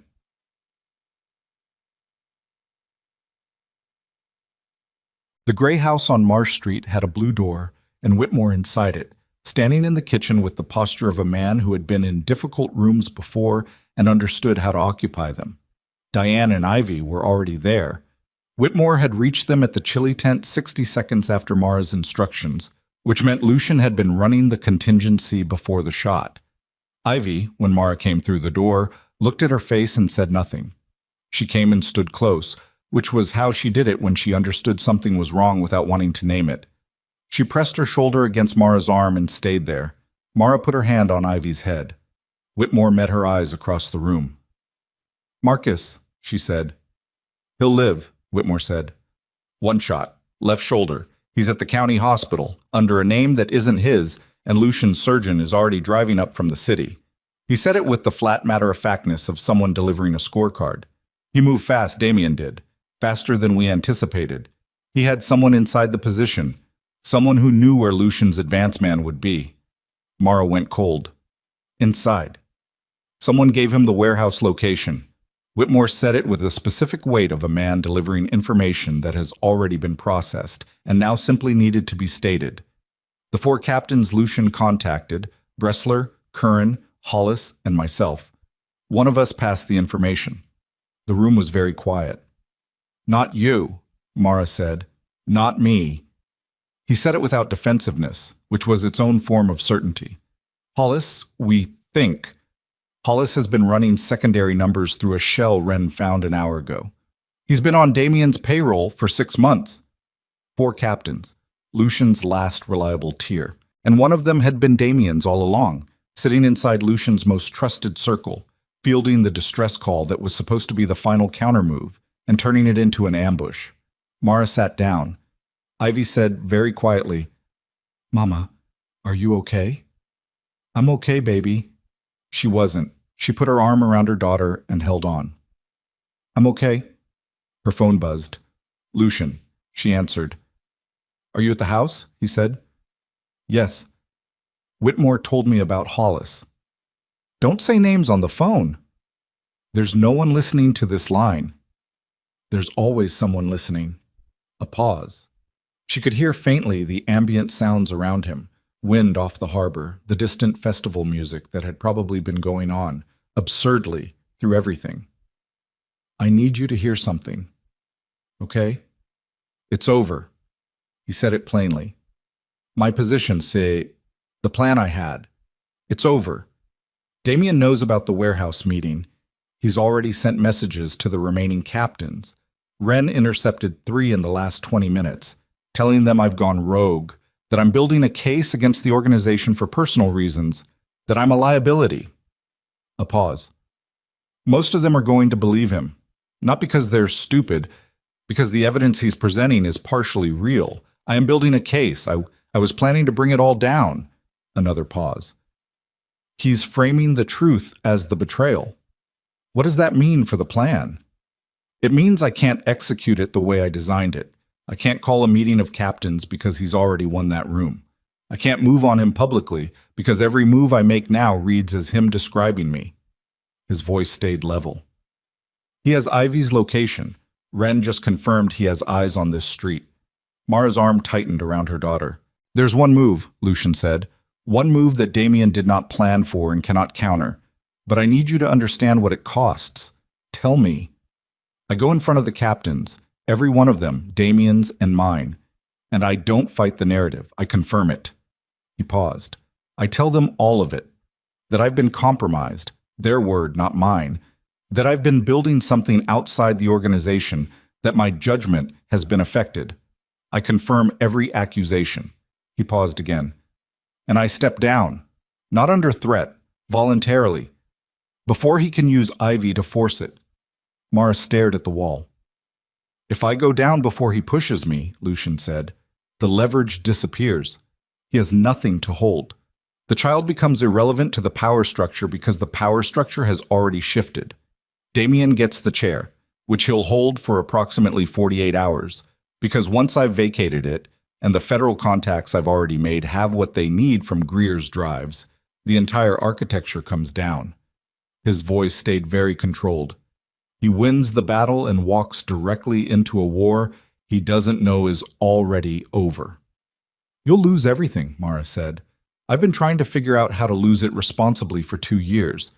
He's just given me the mechanism." She closed her eyes, opened them. "And us? After?" That's the first real pause, the one that wasn't tactical. "That's a conversation for after." A brief silence. "I need you to do one more thing. I need you to bring Ivy." Everything in her tightened. "To where?" she said carefully. "To the meeting. Not inside. Outside. I need Damien to see her with me before I go in. I need him to understand that she was never a card he held, because I'm choosing to lay my own cards down." His voice dropped a register. "I'm not using her. I'm removing her from the game entirely, in front of him, so he understands that threat is gone. Lucian, if something goes wrong in that room, you leave. Immediately. Whitmore drives you out, and you don't stop." A pause. "I know I'm asking you to trust me, I know what that costs, given the history. Mara looked at her daughter. Ivy was sitting beside her, warm and real and alive, with her rust-colored sweater and her braids and her gray eyes that had started this entire sequence of events the moment they'd looked up at a man standing in a bakery doorway. "Where?" Mara said. "The shipyard. End of the harbor, the old warehouse complex. 1 hour." She pulled the phone from her ear, looked at Whitmore, who had been listening with the careful neutrality of a man who understood that this decision belonged entirely to someone else. "The shipyard," she said. Whitmore nodded slowly. She looked at Ivy. "Ivy," she said, "I need to tell you something." Ivy looked at her. Present, serious, that gray-eyed attention that missed nothing. "The man who's been coming to the bakery," Mara began. "Lucien," Ivy said. "Yes," Mara breathed. There are things about him I haven't told you yet. Important things. And you deserve to know them. And I'm going to tell you all of them, I promise. Everything. But right now I need you to trust me that he is not going to let anything happen to you. Can you do that?" Ivy looked at her for a long moment. "Is he family?" she asked. Mara felt the word land in her chest like something coming home. "Yes," she said. "He's family." Ivy nodded. She stood up, straightened her sweater, picked up the jacket she'd dropped on the chair by the door. "Okay," she said, with the matter-of-fact composure of someone who had decided this was manageable. "Then let's go." Outside, 1 block away, a man Lucien had trusted for 11 years was making calls to a room full of captains and telling them a version of the truth constructed to destroy a man who was already walking toward the wreckage voluntarily. And somewhere in the logistics of that room, in the specific architecture of what Damien had so carefully built over 3 months of patience and planning, there was a detail he hadn't accounted for, a variable he had assessed and dismissed as irrelevant because he did not understand, had never understood, that a man who had nothing left to protect could move faster and more completely than any man who still had something to keep, and that the most dangerous version of Lucien Vescari had never been the one sitting on a throne. It was the one who had already decided to burn it. The walk to the harbor took 11 minutes. Lucien knew because he counted. Not deliberately. His mind did it automatically, the way it cataloged every variable in a moving environment, the same reflex that had kept him alive through 15 years of decisions that should have killed him several times over. 11 minutes, 4 blocks.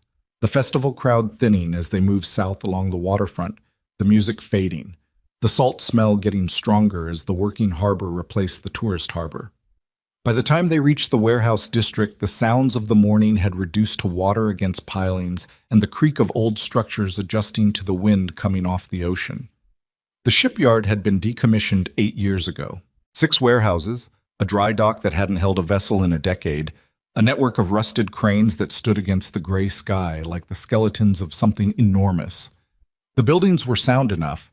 Calvert's Reach had been trying to sell the property to developers for years without success, which meant they'd kept the structures maintained to a minimum standard while everything else slowly acquired the specific texture of long abandonment. Broken glass, salt-eaten metal, the smell of oil that hadn't entirely left the concrete despite years of weather. Damien had chosen it well. Lucien had to give him that. Whitmore's car pulled to the edge of the lot and stopped. Lucien got out. He turned back to the car and looked at Mara through the open door. She was holding Ivy's hand. Ivy was looking at the warehouses with the focused assessment she applied to everything new, not afraid precisely, but reading, taking in data. "You see the gray warehouse," Lucien said. "Far left." "That's where they are." Mara nodded. "I need 2 minutes outside the building. Visible. That's all." He looked at Ivy. "Can you walk with me for 2 minutes?" Ivy looked at her mother. Mara looked at Lucien. The calculation was happening behind her eyes. Everything she knew about risk, about trust, about the specific geometry of what they were walking into. 2 minutes, she said. Ivy got out of the car. She stood beside Lucien, which put her at approximately the height of his elbow, and looked up at him with the particular directness she'd applied to him since the first morning. "Is this dangerous?" she asked. "Not for you," he said, "but for you." He looked at her. Gray eyes steady, the same impossible steadiness. Probably, he said, because lying to her felt structurally wrong, like something that would matter later.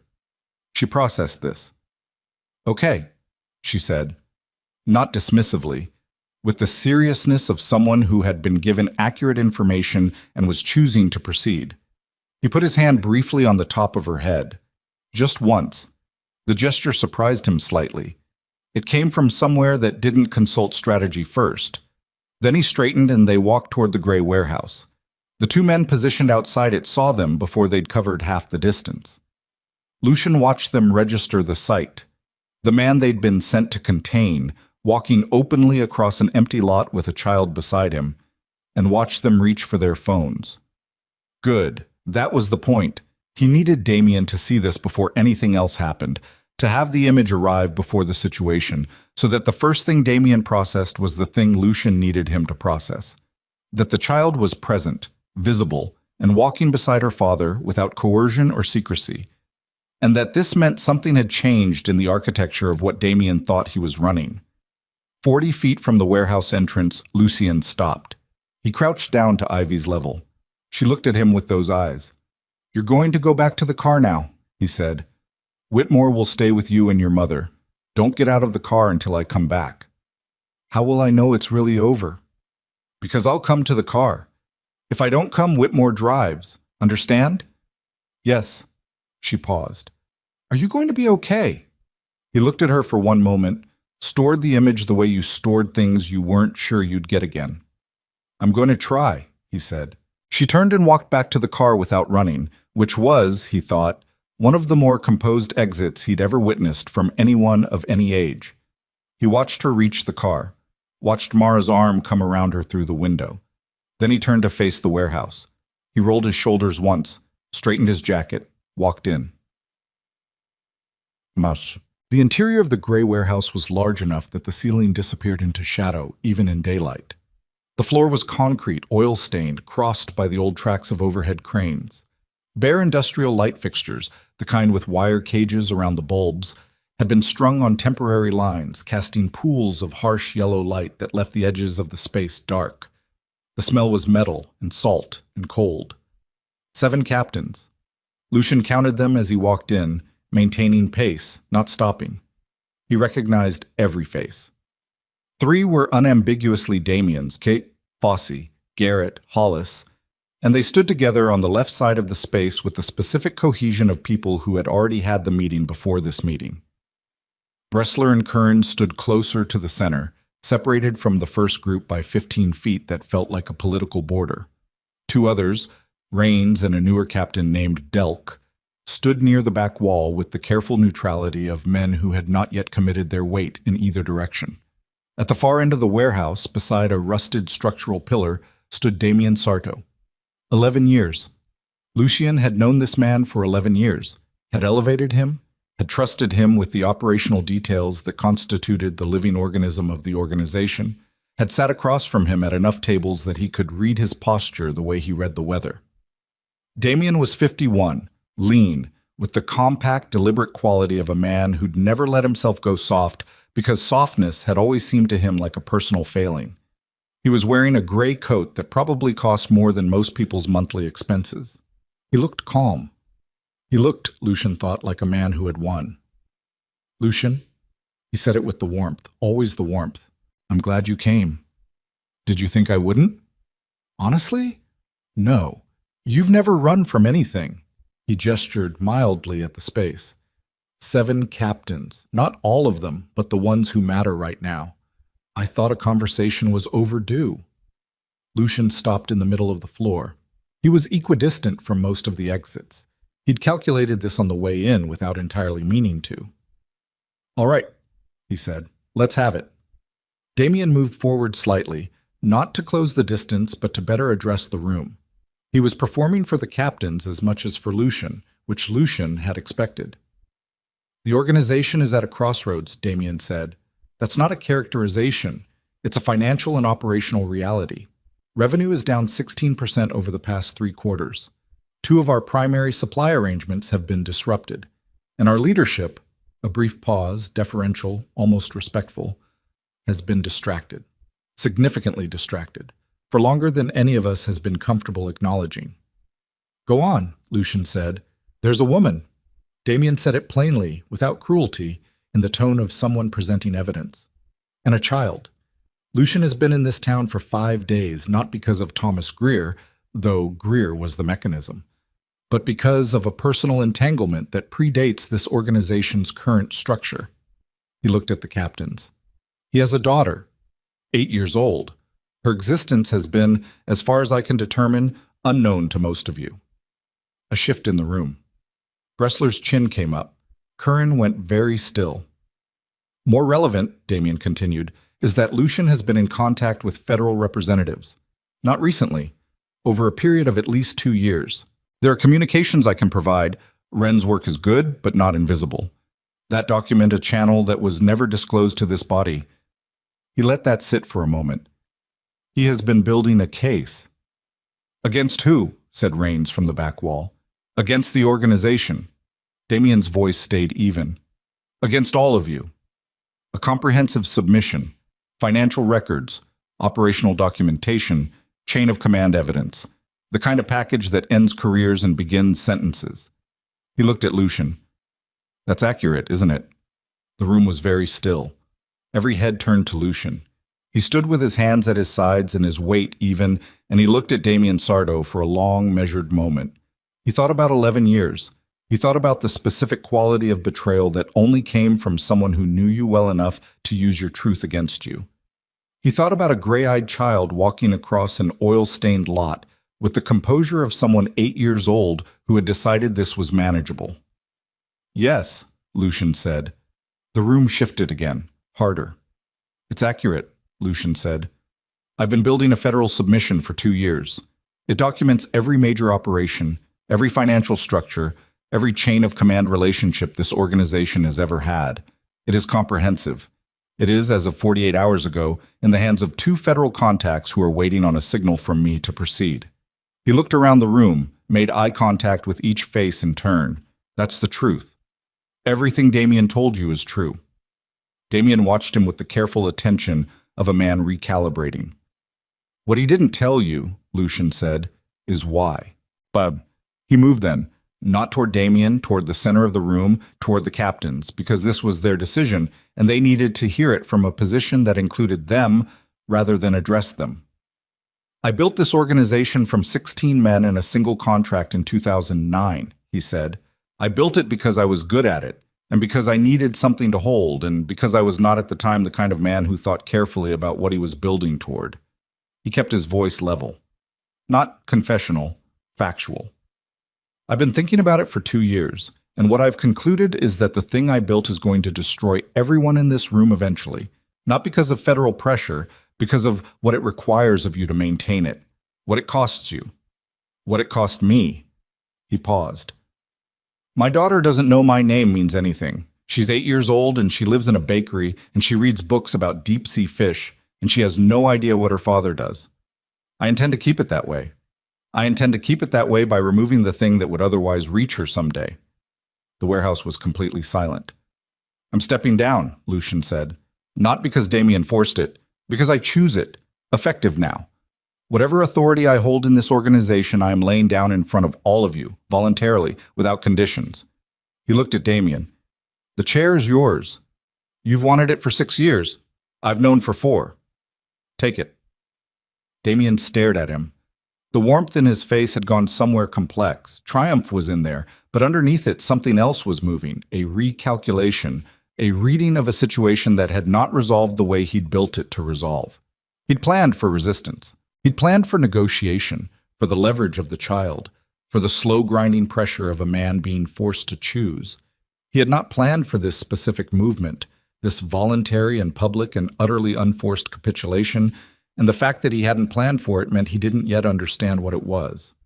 Just like that, Damien said. Just like that. And the federal submission. Proceeds, Lucian said. On the existing timeline, my stepping down doesn't change that. He looked at the captains again. I'm telling you that now, clearly, in front of everyone. The submission proceeds. The organization comes down. That's happening regardless of who sits in the chair. What Damien wins today is the chair of something that will not be standing in 48 hours. The silence that followed was the loudest thing Lucian had ever heard.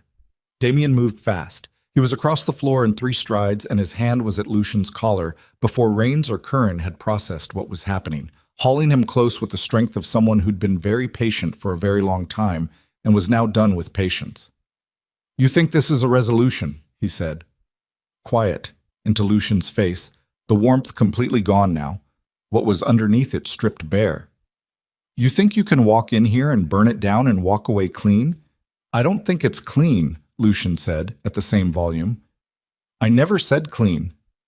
You have a daughter. You have a woman 300 yards from this building." Damien's grip tightened. "You think the federal submission matters when I can reach them in 4 minutes? You're not going to do that." "Give me a reason." "Because you need something from me." Lucian held his gaze. "You've always needed something from me. That's been the truth since the beginning. You're good, Damien. You're genuinely good. But you built everything you have on the structure I created, and without the submission being withdrawn, what you're inheriting is a burning building." He kept his voice flat. "You need the withdrawal. And the withdrawal requires a conversation, not a threat." Damien held him for another 3 seconds. Then he released him, stepped back. The calculation running behind his eyes was almost visible. "Talk," Damien said. "Outside," Lucian said. "Just us." Mathilde. They walked out the side door of the warehouse into the cold, gray afternoon, onto a concrete pier that extended 20 feet over the harbor water. The tide was up. Below the pier, the water was black-green and moving, slapping against the pilings with a sound like something impatient. The wind off the ocean was sharp enough to cut. Neither of them acknowledged it. Lucian stopped at the pier's edge, turned. They were 6 feet apart, close enough for the conversation to stay private, far enough that neither of them was immediately in the other's space, which was the kind of distance that men in their specific profession maintained instinctively when the situation had not yet fully resolved. "The withdrawal," Damien said. "What does it cost me?" "Nothing," Lucian said. "That's what you're not understanding. There's no deal. I'm not trading it for safe passage or immunity or protection for Mara. I'm telling you it can't be withdrawn because I'm not the one holding it anymore. It's been in federal hands for 24 hours. He paused. "I gave Greer's drives to my contact the night I arrived. The financials Corbin pulled went this morning." Damien stared at him. "I came here to let you see my face when I told you," Lucian said. "That's the only reason for this meeting. Not negotiation, not theater. I owed you the face-to-face."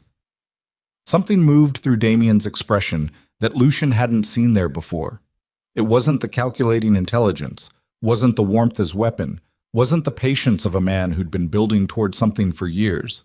It was simpler than all of that. It was the face of a man looking at the end of a thing. 11 years, Damien said. "I know. You built something extraordinary. You know that." "I know that too. And you're burning it because of a little girl." He said it without contempt, almost without comprehension, the tone of a man encountering a calculus he'd never learned. "That's the whole reason."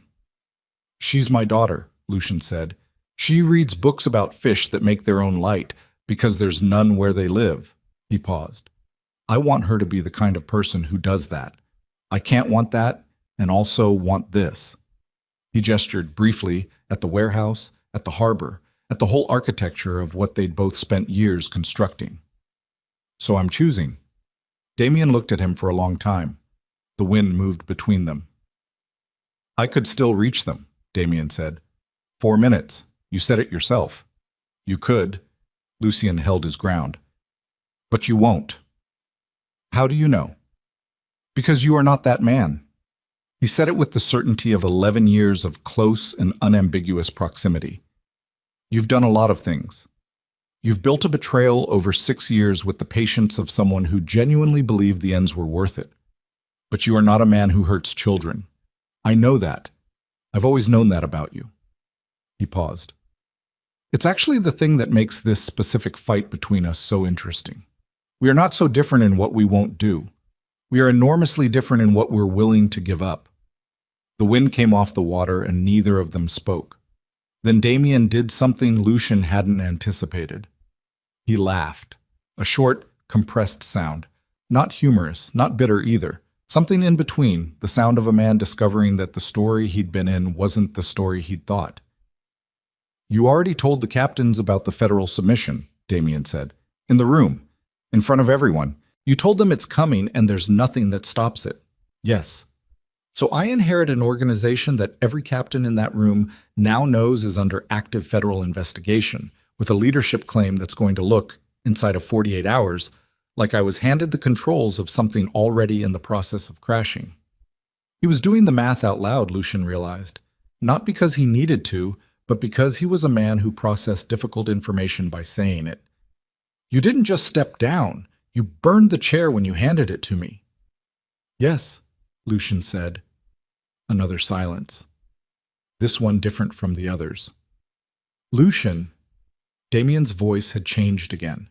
Not warm, not calculating, something else.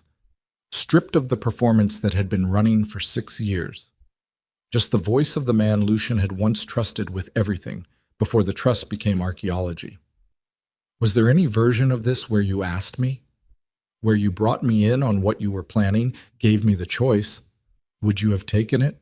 A pause. Honest. "I don't know." "Neither do I." Lucian looked at him. "That's the answer. I don't know, and I couldn't risk it. And by the time I knew I couldn't risk it, it was already too late to have the conversation." He paused. "I'm sorry for that, specifically for that." Damien absorbed this. His jaw tightened, relaxed. "What happens now? You go back into that warehouse and you tell the captains what they need to do to limit their own exposure. Some of them will listen, some won't. The federal investigation moves on whatever timeline it moves on. I don't control that anymore." He paused. "And you let me walk out of this shipyard with my family." "Your family?" Damien said it like a word in a foreign language, testing the shape of it. "My family," Lucian said. A long moment. The water below the pier kept moving. The wind didn't stop. Then Damien stepped back. One step, deliberate. The specific body language of a man standing down. Not from fear, from something more complicated than fear. "Go," he said. Lucian held his gaze for one more second, nodded once. He turned and walked back along the pier toward the lot where Whitmore's car sat waiting, where Mara and Ivy were behind glass watching him come across the open ground, where the gray afternoon light made everything look slightly unreal, and also, for the first time in a very long time, precisely like what it was. He was 15 feet from the car when the shot came. Not from Damien, from the left, from the shadows of the second warehouse, from a position that had been occupied by one of the 3 men Wren hadn't been able to locate that morning. The 3 missing variables that had bothered him since the briefing. The 3 open items he'd told himself he'd handled without actually handling them, and the bullet hit him in the left side, below the ribs, and the world went sideways with the specific violence of something structural giving way. He did not fall. He was very deliberate about not falling. He put his hand against the wall of the nearest structure and he kept his feet because falling meant stopping, and stopping meant Mara would get out of the car, and she could not get out of the car, and Ivy could not see this, and so he stayed upright through an act of will that cost him more than almost anything had ever cost him, and he kept walking. He heard Damien's voice behind him, sharp, furious, the specific fury of a man whose terms have just been violated by his own people. And then shouting, overlapping, and then Whitmore was out of the car coming toward him, and Lucian said, clearly and as loud as he could make it, "Don't let her out." Whitmore caught him before he went to one knee. "I've got you," Whitmore said. "I've got you." "The shooter," Lucian said. "Kern's people already, the shooter first. He's handled." Whitmore's hands were at his side, applying pressure, and Lucian felt the specific sensation of something very wrong being managed rather than resolved. "You're hit bad." "I know." "Hospital. In a minute." He pulled enough of himself together to look at the car. Through the window he could see Mara's face, white, still, her hands against the glass. And beside her Ivy, pressed against her side, looking at him with gray eyes that were doing something he'd never seen them do before. Wide, full, taking in something that had no library book framework to organize it. He made himself stand up straight, He walked to the car door and opened it and looked at Ivy. "I'm okay," he said. She looked at him, looked at his hand against his side, looked back at his face. "You're not," she said. "I'm going to be." Her chin was doing something she was very carefully not letting it do. She was 8 years old and she was holding something back with the exact same set of the jaw he saw in the mirror every morning, and it was the most painful thing he had looked at in 15 years of doing things that hurt. "Hey," he kept his voice steady. "I promised you I'd come back to the car. I'm here. You're bleeding. I know. We're going to fix that, but I needed you to see me first." He looked at her and then at Mara and back. "I needed you both to see me." Mara's hand came over Ivy's shoulder. Her eyes were doing something she also wasn't letting them do, with the discipline of a woman who'd learned a long time ago that there were moments when falling apart was a luxury you couldn't afford. She looked at him with everything she hadn't said in 8 years and 4 days and all the mornings in between. "Get in the car," she said. "Now."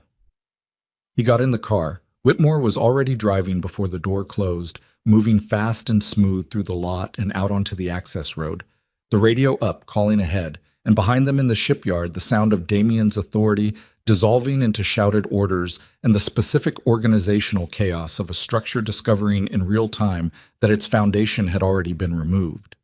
Lucian sat in the back seat between his daughter and the woman he'd spent 8 years building an empire to avoid thinking about, his hand pressed against the wound, the pain arriving in the specific rolling waves that meant adrenaline was starting to fade, and Ivy took his other hand and held it with both of hers without saying anything, and Mara put her hand over both of theirs, and Whitmore drove, and the gray October sky moved past the windows of a car carrying the last thing Damien Sardo had failed to calculate, that the leverage he'd spent 3 months building had never been the child. It had always been the man who would give up everything to keep her safe, and that man was finally, irreversibly, completely out of things left to give up, which made him, in this specific broken and bleeding and somehow still upright moment, the most dangerous version of himself he had ever been. The county hospital was 40 minutes north on a 2-lane road that ran through salt marsh and scrub pine, and Lucian was conscious for all 40 of them, which he later decided was either fortunate or the opposite depending on how you measured things.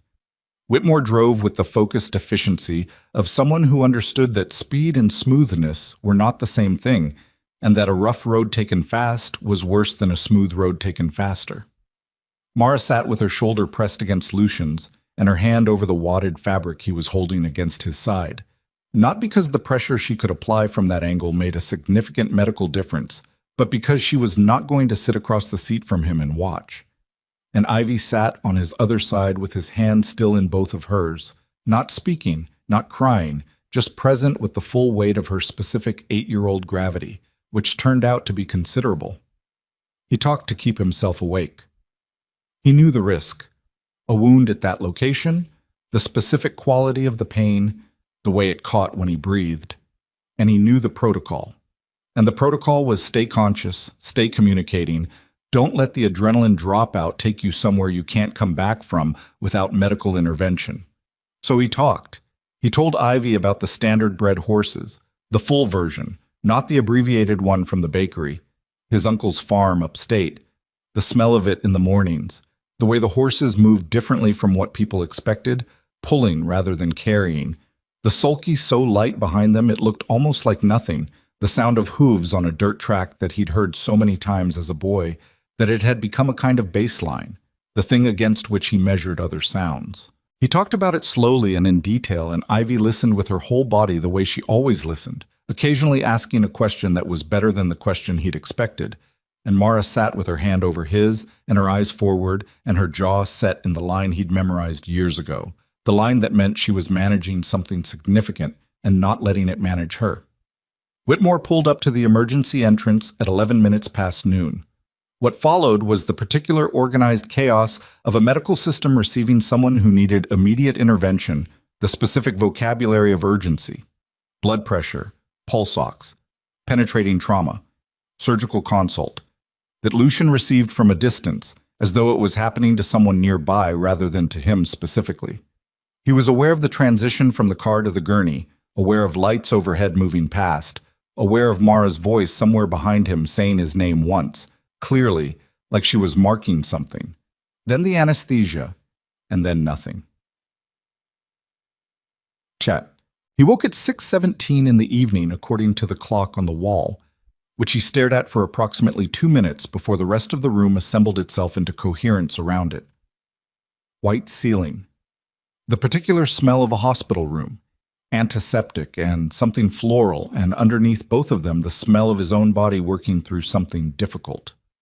A monitor beside him tracking a rhythm he preferred not to examine too closely. An IV line, the specific heaviness of a body that has been repaired and is now doing the work of accepting the repair. Mara was in the chair beside the bed. She was asleep. Actually asleep. Not the careful wakefulness that looked like sleep, but fully under, her head tilted back slightly against the chair, her hands loose in her lap.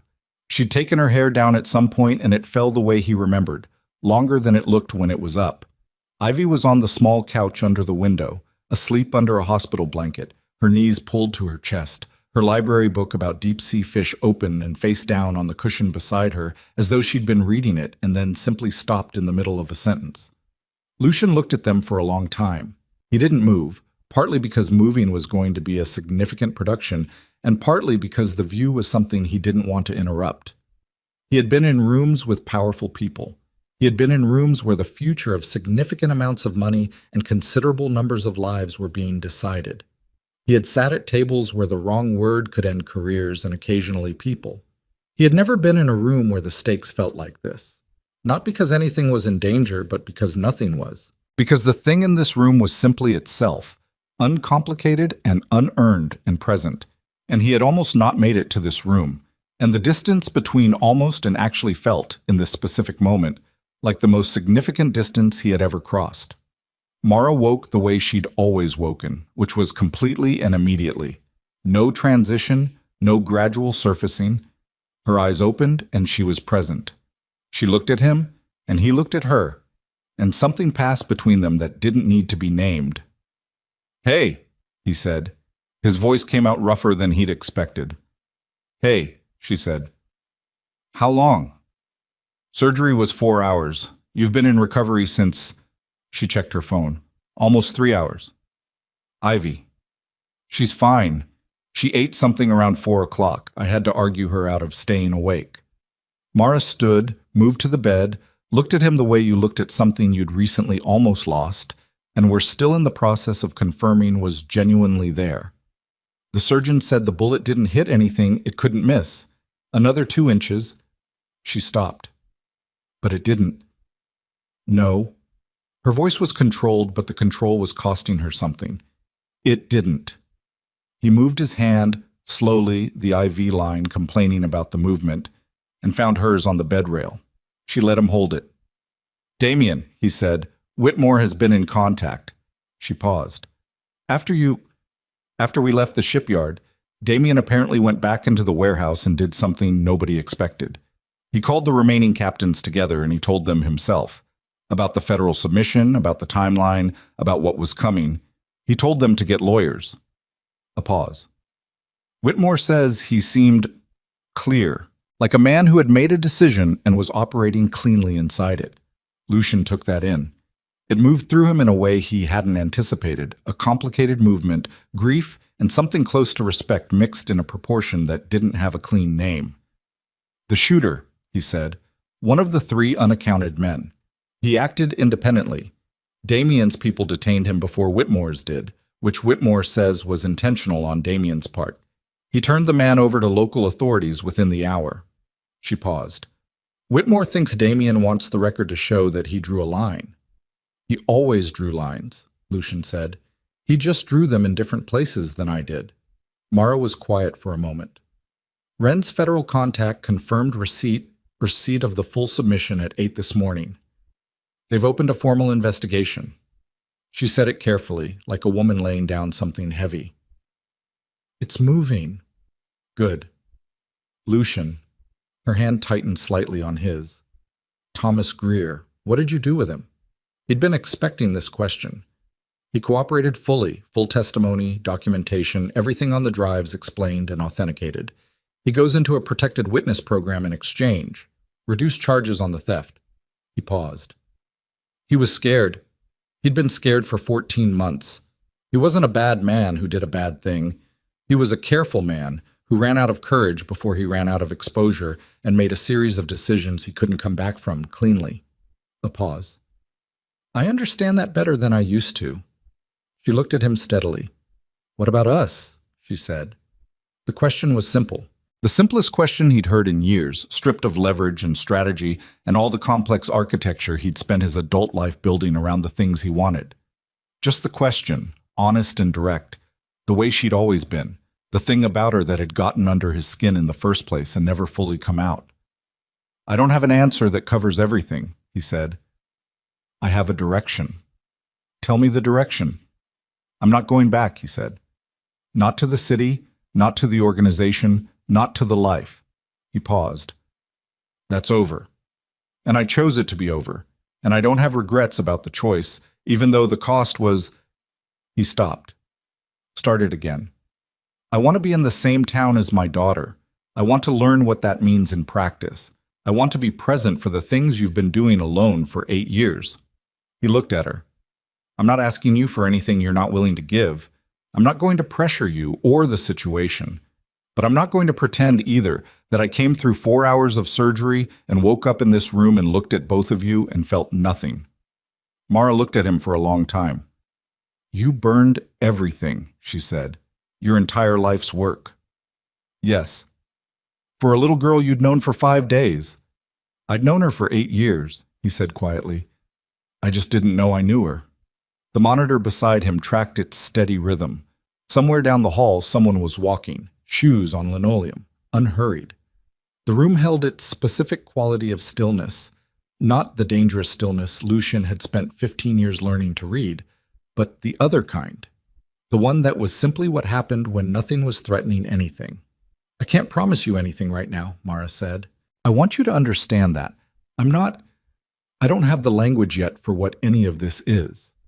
You've been back in my life for 6 days, and in those 6 days you've put a man at my daughter's school without telling me. You've run a federal operation out of a rented colonial 3 blocks from my bakery, and you've been shot in my town. She paused. That's a lot. I know. But she said it with the weight of a woman who had been turning a word over in her head for a long time and had finally decided to set it down. You came back to the car.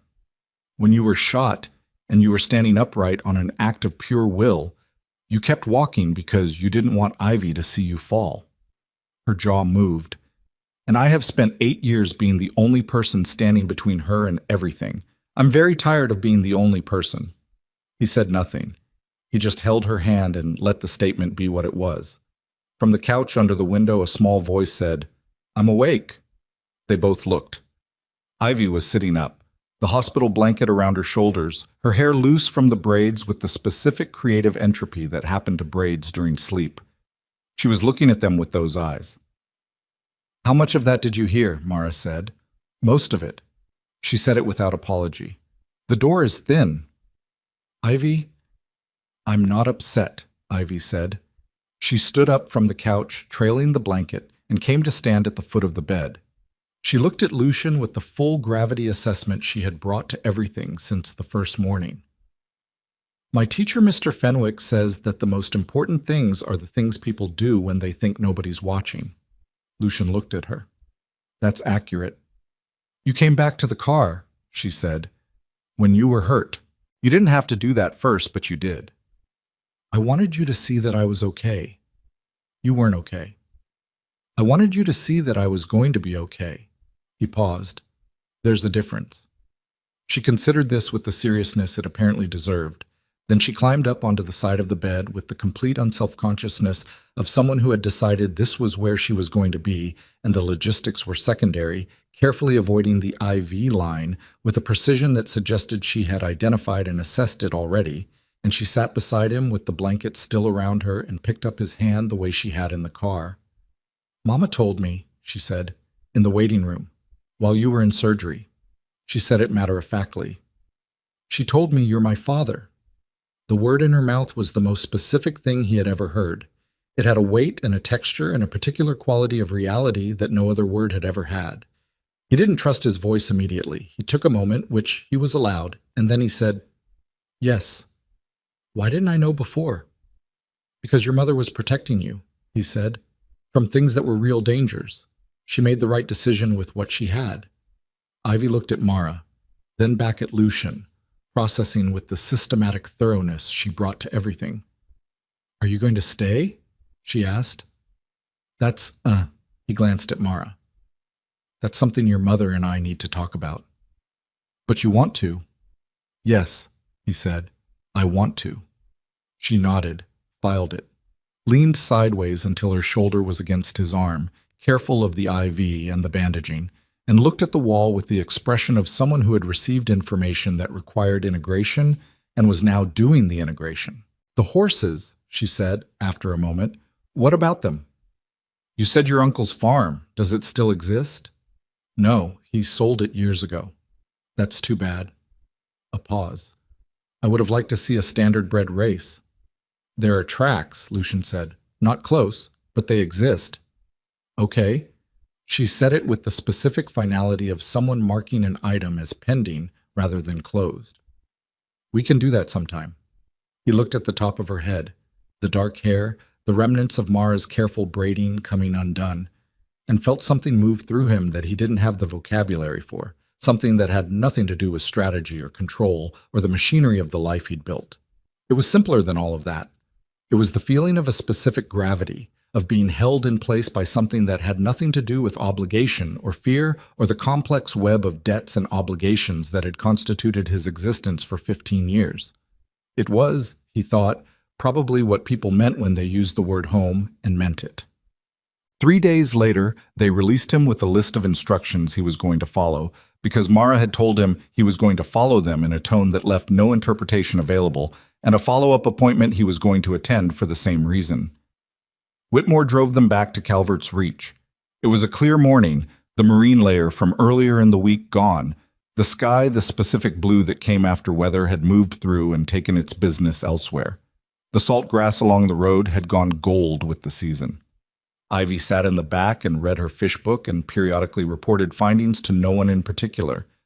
"The anglerfish uses its light to attract prey," she said, "but other anglerfish species use it to find each other." Mara said. "So the same adaptation does two different things depending on what you need." "That happens a lot in nature," Lucian said. She looked up from the book. "It happens with people too," she said, then went back to reading. He and Mara exchanged a look across the back seat, the kind of look that had no agenda.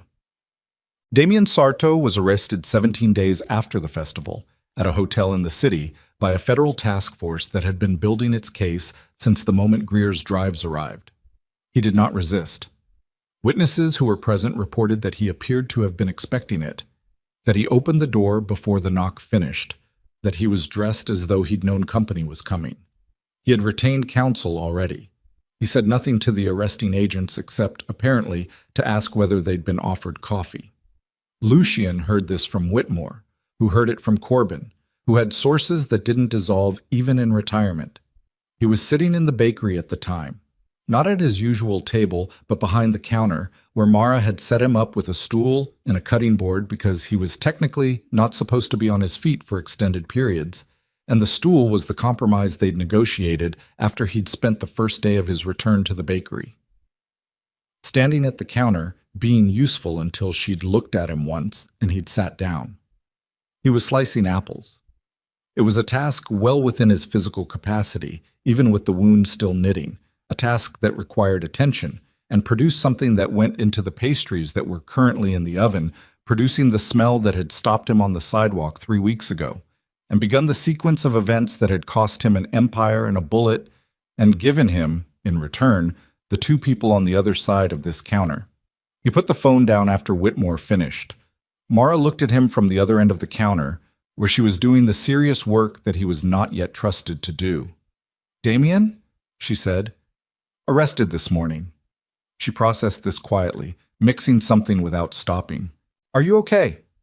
"I don't know yet," he said, with the specific honesty that he was finding in this new life was the only register that felt accurate. Ask me in a few days. She nodded. That was enough. Hollis, the captain who had been on Damien's payroll, negotiated a cooperation agreement that resulted in reduced charges and a relocation that put him somewhere he had no connections and no history. Bossy and Garrett faced their own proceedings.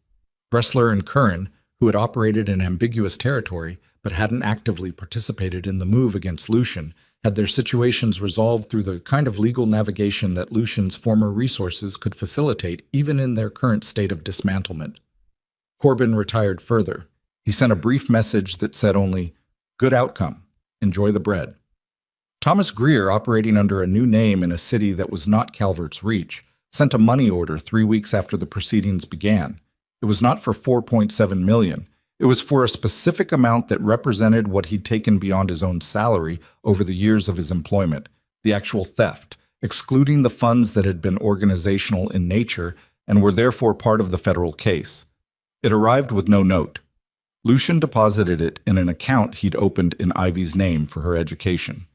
He didn't tell anyone about this for 2 weeks, and then he told Mara, and she looked at him for a moment with an expression he was still learning to read in the new context they were building, and then she said, "Good," and went back to what she was doing. But the conversation about the future happened on a Tuesday evening, 6 weeks after the festival, after Ivy was in bed.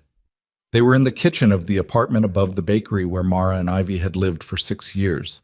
Small, warm, cluttered in the specific way of a space that was genuinely occupied rather than decorated. Lucian had been staying in the rented house until Marcus quietly pointed out that the weekly rental rate was accruing in a way that seemed inefficient given the circumstances. And then Mara had quietly mentioned that the apartment's second bedroom had been functioning as storage for the past 3 years, and perhaps they should have a conversation. The conversation was not dramatic. It was the opposite of dramatic. Mara made tea and Lucian sat at the kitchen table that was slightly too small for the space, and they talked about practical things first. Logistics, schedules, the specific mechanics of what it looked like to have a person enter an established life, rather than the established life entering around a person. She told him what Ivy's mornings looked like, what her after-school routine was, what the non-negotiables were. He listened and asked questions and didn't perform the listening, just did it. Then she said, "I need to say something that isn't practical." "Okay." She wrapped her hands around her mug. "I spent 8 years being certain I'd made the right choice. Not because I was confident I'd made the right choice. Because I needed to be certain. Because uncertainty was going to cost Ivy something I couldn't afford to let it cost her." She looked at the mug. "I'm not going to spend the next 8 years being certain about something the evidence doesn't support." "What does the evidence support?" he said. "That you are not who I thought you were when I left. And also that you are exactly who I thought you were in the ways that were always the problem." She looked up. "You ran a federal operation out of a rented colonial without telling me. You put surveillance on my daughter's school. You made unilateral decisions during a crisis that affected my life and Ivy's life. And you were right about most of them, and that is somehow both reassuring and deeply infuriating." "Both are accurate assessments," he said. "I'm not done." "I know. You are also the man who learned to slice apples and sit on a stool because I told you to. You are the man who told an 8-year-old the truth when she asked if you were going to be okay instead of choosing the comfortable answer." She set the mug down. "You are the man who walked across a lot when you were bleeding because you wanted her to see you. And I am not going to pretend that those things are separate from the other things, that you're two people and I can have one without the other." She looked at him steadily. "I'm saying I know exactly who you are, and I'm choosing to see where this goes. Not because the evidence is conclusive, because some things don't need to be conclusive to be worth the risk." He sat with that for a moment. "I'm going to make mistakes," he said. "I've been running an organization for 15 years. My instinct when there's a problem is to solve it and tell the relevant parties what I solved. I know that's not right here. I'm going to have to learn a different way to operate." He paused. "I'm going to make mistakes, and I'd like the chance to make them and correct them instead of having them be final." "You get one," she said. "Then we discuss." "One mistake. Per category. The categories are defined by me." He looked at her. "That's an extremely Mara Ellington system." Yes, it is. Something moved at the corner of her mouth. Are those terms acceptable? He thought about the terms. He thought about 15 years of being the man who defined the terms, who established the framework within which every negotiation occurred, who had not in living memory accepted someone else's conditions without modifying them first. Yes, he said. She picked up her mug, drank her tea. He watched her do it and felt the specific quality of warmth that was different from every other kind. Not triumphant, not satisfied. Not the warmth of a closed deal. Just the warmth of being in a kitchen at night with someone who knew exactly who you were and had decided that was workable. Hook up. He learned to make bread. This was not as simple as it looked. Mara was patient about teaching it in the specific way she was patient about everything, which was completely and without unnecessary gentleness. She explained it once, demonstrated once, and then handed him the thing and let him fail at it, which he did repeatedly, and with a thoroughness that he suspected she found faintly amusing, though she didn't say so. His first loaves were dense. His second set was better. By the third week, he was producing something that customers bought without Mara having to quietly set it aside. Ivy inspected his work every morning with the critical eye of a person who had grown up around excellent bread and had strong opinions about it. She would press the crust, assess the crumb when he cut it, occasionally smell it in a way that suggested she was running a comparison against an internal standard. Better, she told him in the fourth week. But not good, he said. Better isn't good. It's better. She considered. The crust is right now. It's the inside that needs more time. More time in the oven? More time on everything. She looked at him. Mama says bread can't be hurried. She says if you rush it, the gluten doesn't develop and it doesn't hold together right. He looked at her. I think that's probably true about other things too, Ivy said, and then took the end slice he'd cut for her and went to her table with the newspaper, which she read every morning in the specific methodical way of someone who had decided to understand the world through its own documentation of itself. The cinnamon rolls were his project from the beginning of the second month. He had no particular reason to start with cinnamon rolls except that Ivy had mentioned once, casually, that they were her favorite, and then had not mentioned it again, which he had filed under the category of things that didn't need to be said twice. He worked from Mara's recipe card, which was handwritten on an index card that had been laminated at some point and had the specific wear pattern of a document consulted several thousand times. He made them 3 times before they were right, and on the 4th attempt, he produced something that Mara tasted, considered, and said, "Close. Close," he said. "The filling needs more brown sugar." The card says, "The card is what I wrote down.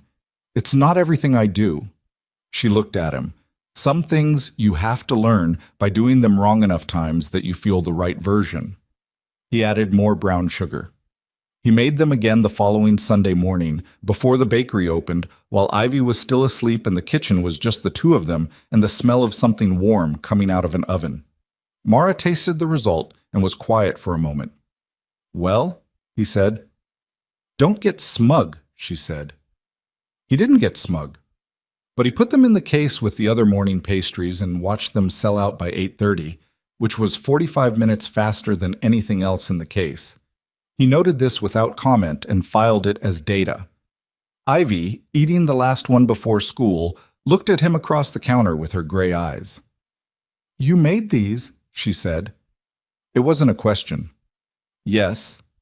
She looked at the roll, back at him. "They're good," she said. "They're a little uneven, but they're good." "I know," he said. "I'm working on the uneven." "That's okay." She took another bite, unhurried. Mama says the slightly uneven ones taste better anyway because they're more honest. He looked at Mara, who was pointedly not looking at him. "Does she?" he said. Ivy finished the roll, wiped her mouth, packed her bag with the systematic efficiency that was absolutely not a thing she'd gotten from him. "I told Petra your name," she said, pulling on her jacket. She asked who was working in the bakery now. "What did you tell her?"